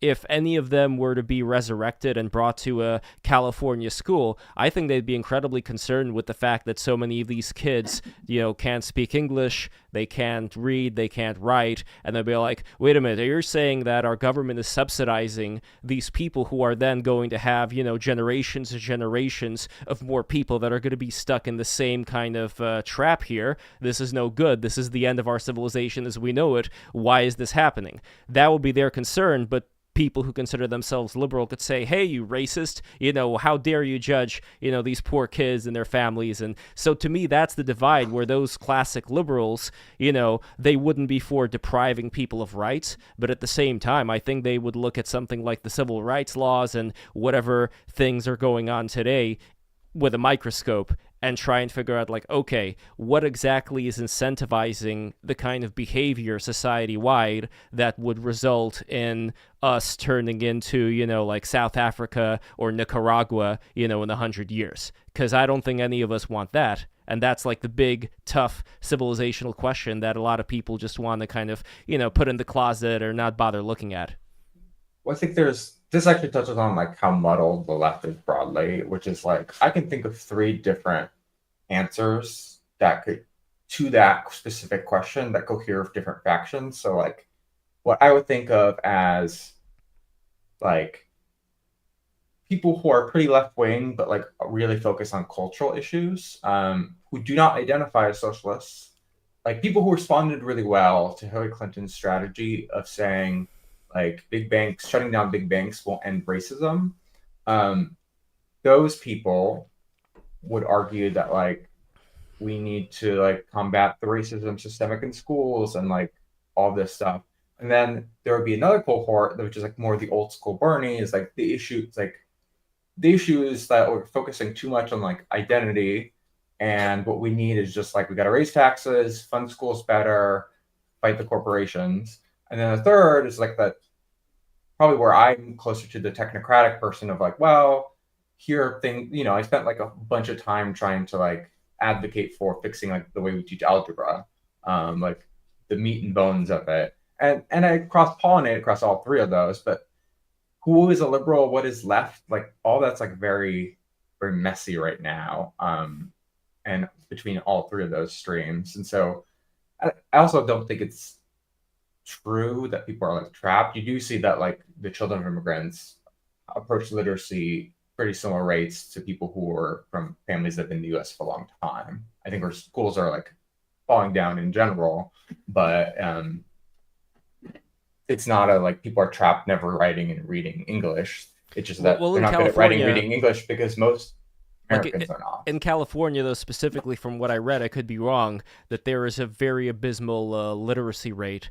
and at the same time it's like the school district that has like the most diversity in terms of the amount of languages that are in the school, mostly again like from Latin America, South America. It is definitely true that people who immigrate here will have lower levels of English speaking and literacy, right? And so you'll see that correlation. I think what I was talking about with you was this whole like trap for generations is like that fact tends to revert to the median of like the population when it's their kids and their kids. I hope right? You're right. I hope it does. But right No, now, it's just true. How Like, many generations have we seen though so far? If we're talking about like post NAFTA, like when we had people coming over here, who are like from Mexico and Latin America, as far as like those rates, were they in conjunction with, other places in the United States?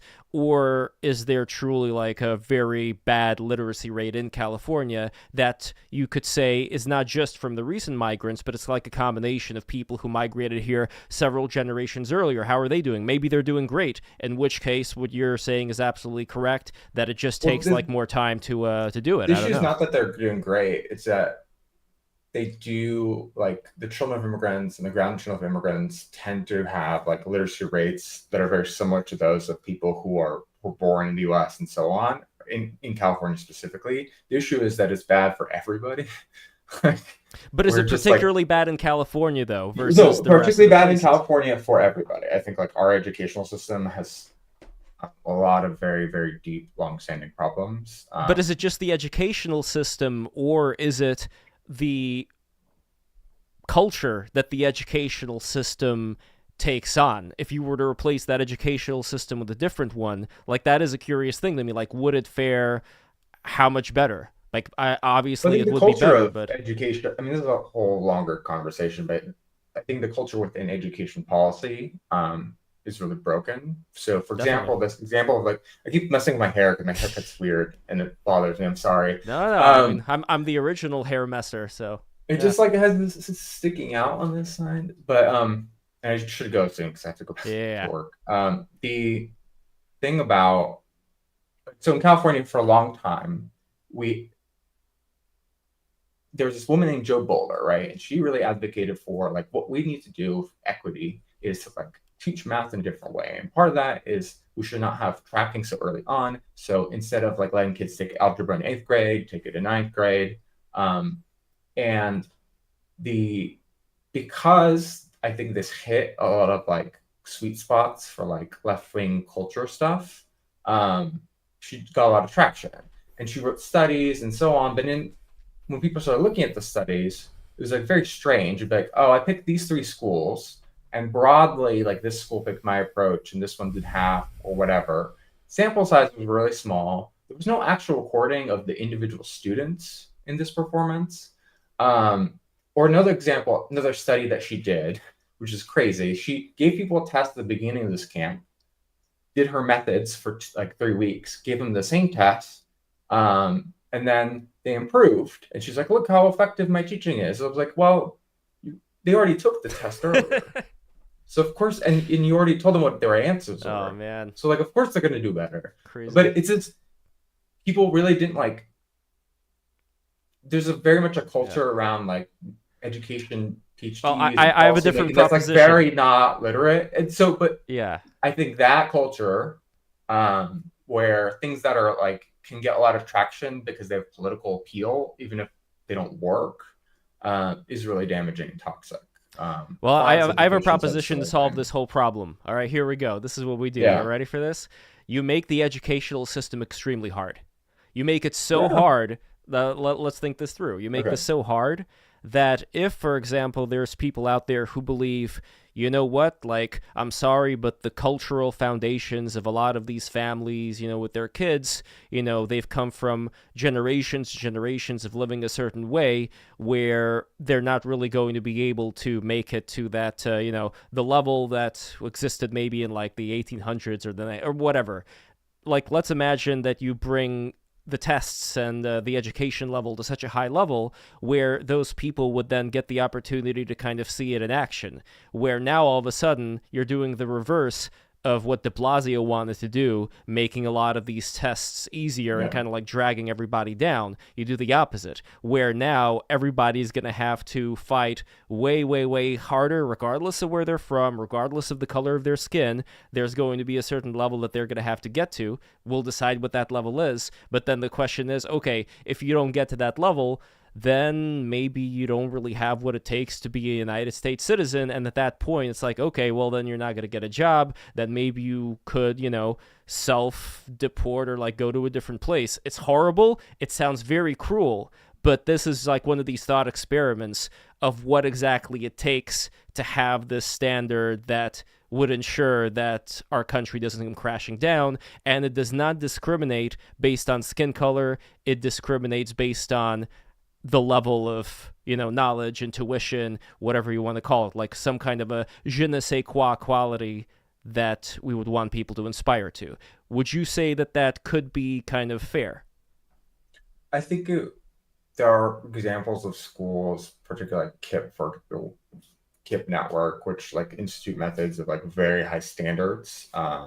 And what you see is that if you do it well, it's always hard to generalize things because there's a problem in general in public policy of people like, this pilot worked at this small place, so we should make it national. And like a lot of times it's like, it worked really well because there was a small group of people who were really good at it and really believed in it, and you can't just like make it that happen. But anyway, you have examples of where like a high standard of education, like a high bar lifts people up and people try harder and do better.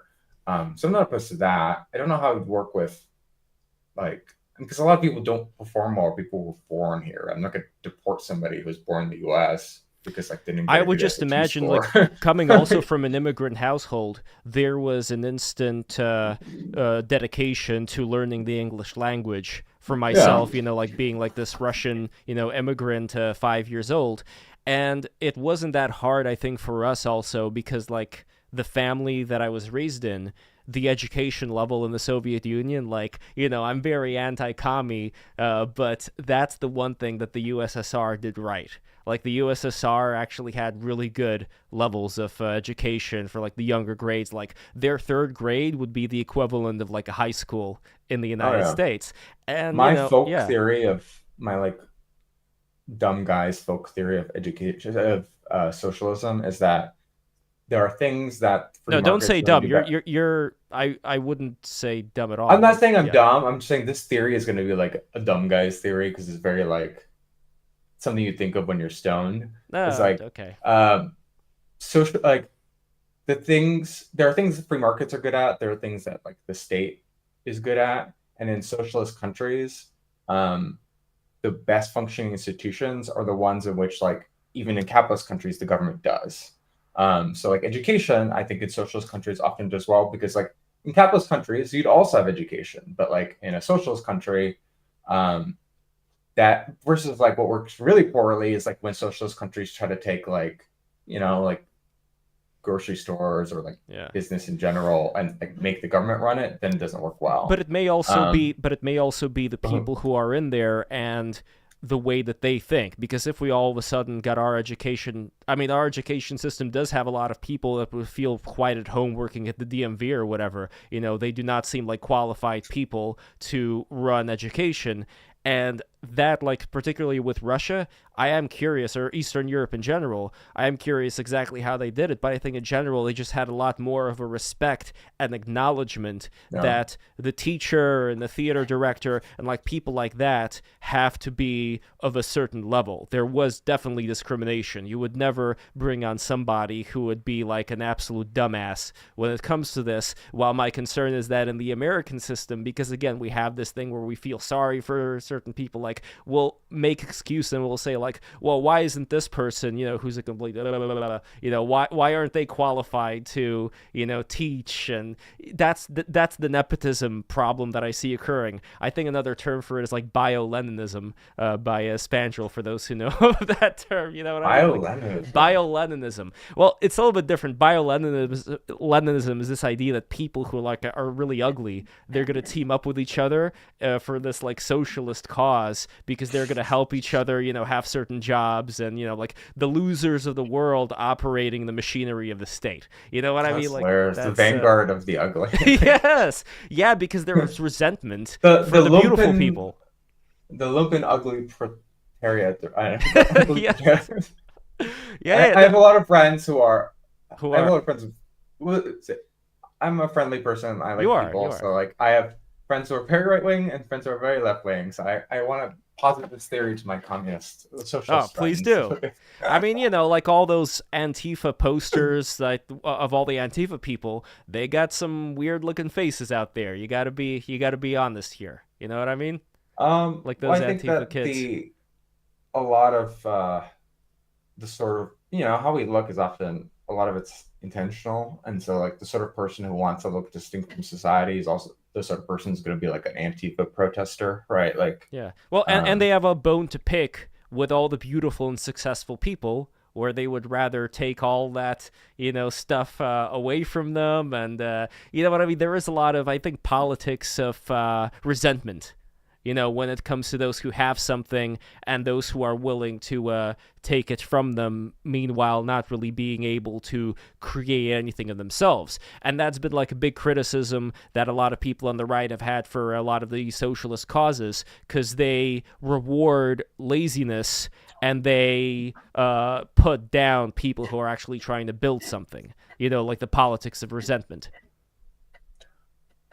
I mean, I don't know if that is true of the recent years, because I think part of what made Donald Trump so effective is that he harnessed politics of resentment in a lot of ways, like resenting foreigners. Well, it was like the politics of woke. resentment double time. It was like the politics Yeah. of resentment for the politics of resentment. You know Yeah, what I yeah, mean? yeah. Like, I understand what you're saying, though. And again, like a lot of the MAGA I do think there's a Yeah. tension in the left-wing coalition where, like, increasingly, we are a coalition of like affluent, college-educated white liberals, and then like working class people of color, or just people of color in general, increasingly less so Latinos. And there's like, it creates like a weird mental disconnect where like the sort of person who, whatever you believe about wokeness or whatever, like getting into Harvard is very hard. And a lot of people, like the job I have, like it's very complicated and difficult to get all that. Like if I did not I know a lot of people who like will espouse anti-meritocratic things. They'll say those things, but they live their life in a very like, I studied really hard and like, I figured out, did the extracurriculars. Like I at least, I think being an immigrant gives you a unique perspective because you're a little more, you can see society from the outside a little bit. Sure. And I'm a little more honest about like, I am personally fairly meritocratic and I've lived my life in a meritocratic way. But there are people who like believe, although my meritocracy thing is a little more like left oriented, because I think a lot of like people, a lot of privileges got jobs they don't, and like a lot of people work really hard who are struggling are not fairly rewarded and all that. But yeah, no, I think it's a weird thing of one of the cognitive dissonances of being on the left is like we are increasingly people who are affluent and college educated who like really argue that like we believe less in meritocracy even though we operate in that way, versus a lot of like working class people who believe in meritocracy and vote against us, right? So it's like, no, I understand what you're saying there. I mean, a lot of the unions, from experience with people who I knew working in unions, they were talking about how when the inspector came in, they would usually pretend to work, and usually they would not. And well, no, I didn't mean to say that like working class people are not meritocratic. What I meant to say is just that almost by default, most people like espouse meritocratic beliefs. I think most people to some degree try to do it. It's just weird that the one cohort in America that will verbally say that they like really don't believe in meritocracy and it's evil and it's fake are some of the people who like live their lives completely opposite to that, right? Like some of the people I've known who like will go on and rate, and in fact almost like meritocratically try to compete in the status game of like, I can write a better essay and show that I'm more like progressive than you, but like that's a status competition, but is that right? it's status. I mean, the difference between what you're saying right now versus what I'm getting from it is that that's not merit. They're competing just like probably some of the royal people in the court were competing for who can, kiss the king's ass better. If we're talking about like, this girl writing a report about how her mom is this cis, white privileged demon lady and getting into all the colleges because of how much she hates her mother. You know what I mean? Like that kind of stuff. But that girl, that's like the weird dissonance of like that girl probably worked really hard in that essay.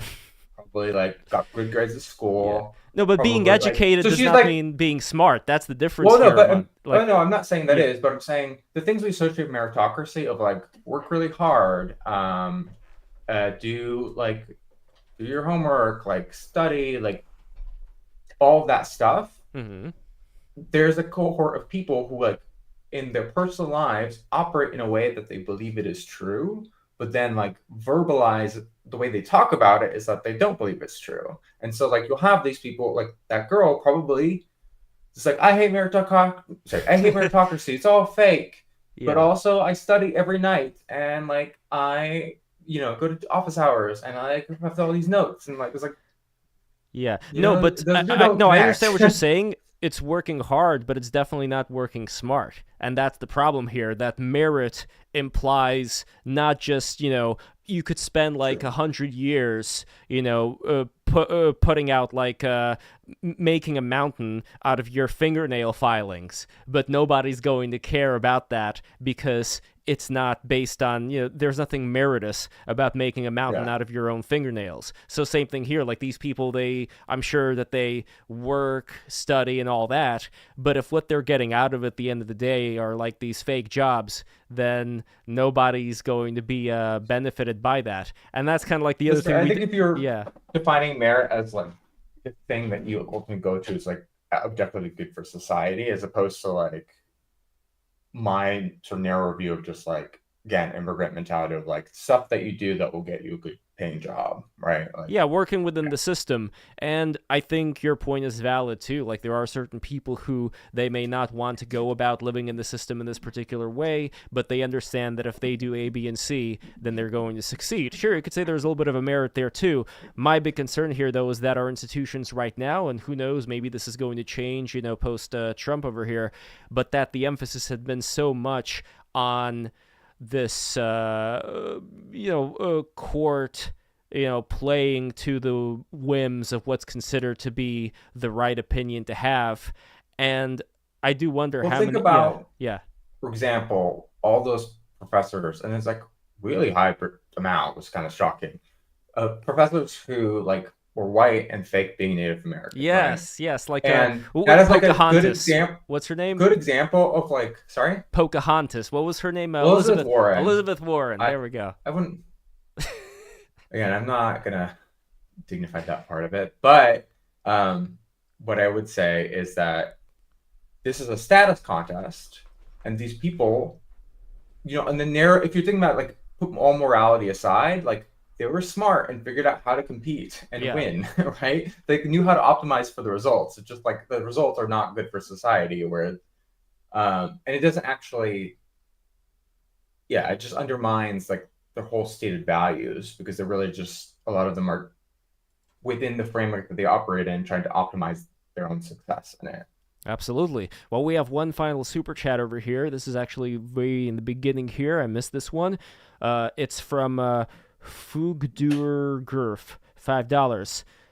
Sonny just said that with Trump's tariffs, they may have to consider bringing manufacturing of PS5 and TVs to the USA per quarterly public shareholder call. Any thoughts on that? If they do it, they're going to be way more expensive. You could probably, PS5s are not a thing that you can probably, manufacturing is complicated. It's like things like textiles and t-shirts, like you cannot make it competitive in the US. Some companies tried to do it and like they went out of business or had to switch because people just would not buy t-shirts that cost that much. You can probably, like, a PS5 is more advanced enough manufacturing that you could have, invest enough automation that maybe you could work the margins work. I don't know. Well, we could at least have that be in places like Vietnam or places that are not as favorable towards China. Because again, there's also the thing about broad tariffs again, when you tariff everything. So when we did steel tariffs, it actually cost net manufacturing jobs, because while it protected steel jobs, steel was an input to so many things that it like wrecked all those industries. And so for the PS5, if you're like, I want to protect the PS5 industry, fine, put tariffs on that. But if you're just like, I'm tariffing everything, a lot of the stuff that used to build the PS5 will be more expensive, and then it will make it harder to build that. Well, unless it's like I think a tariffs bullying... can be a valuable specific strategy, but like broad-based ones don't make sense. Well, unless it's like a bullying technique to get China and other countries, that aren't playing by the rules of free trade to start playing by those rules. Like that is another way that this could possibly work. So yeah, we'll see what happens. I don't know. It's a very interesting time. I mean, it's definitely an interesting time for BTR with these various events. So once again, for the people who are watching this right now, we just had on Curtis Yarvin and Jason Rezajurjani in New York City. And those streams are on Patreon right now. So if you guys want to go and watch them right now, you absolutely can. If you go to patreon.com/breaktherules, here I put the link in the chat over here. Go there, become a patron. And if you are living within the New York City area, I'm going to be having, hopefully like with Styx in the weekend, this New York City live event. So anybody who is in New York City, if you are a $20 plus patron, you are going to get the opportunity to actually go there, as an observer, go to the top party. We have a very nice roof over here at the BTR NYC studio. And have fun and bring, like-minded, curious people together. And become a patron. That's happening with Styx hopefully next week. And you are going to see it as a patron. Then it's coming out on YouTube after I edit it. In fact, that's what I'm going to do right after the stream. So there you go, guys. Thank you so much. Armand, what do you have to work on? Tell all the good people what's up in your world before we end this. I don't think many things. Follow me at twitter.com or at Armand Doma. Or x.com if you want to prefer to call it that. I refuse to. I never dead name people. I'm supportive of trans rights, but I will dead name X. It's fucking Twitter. I don't care. And then we're gonna evolve obviously because Kamala Harris lost, but I run this volunteers organization called Yimbies for Harris. If you go to yimbiesforharris.com, are interested in like my housing work and for advocating for more housing. And to figure out to shape it to what will be in the future, go there as well. There we go. And guys, you could follow me at Lev Po on Twitter. And once again, make sure to smash that like button, smash the subscribe button, click the bell. The bell is very, very important. In fact, I'm looking at the stream right now. There are not enough likes, so get those likes in there. And once again, guys, thank you so much for watching. I will see you next week, and watch out for the Jason Giorgiani and Curtis Yarvin shows. They're going to be uploaded toot sweet.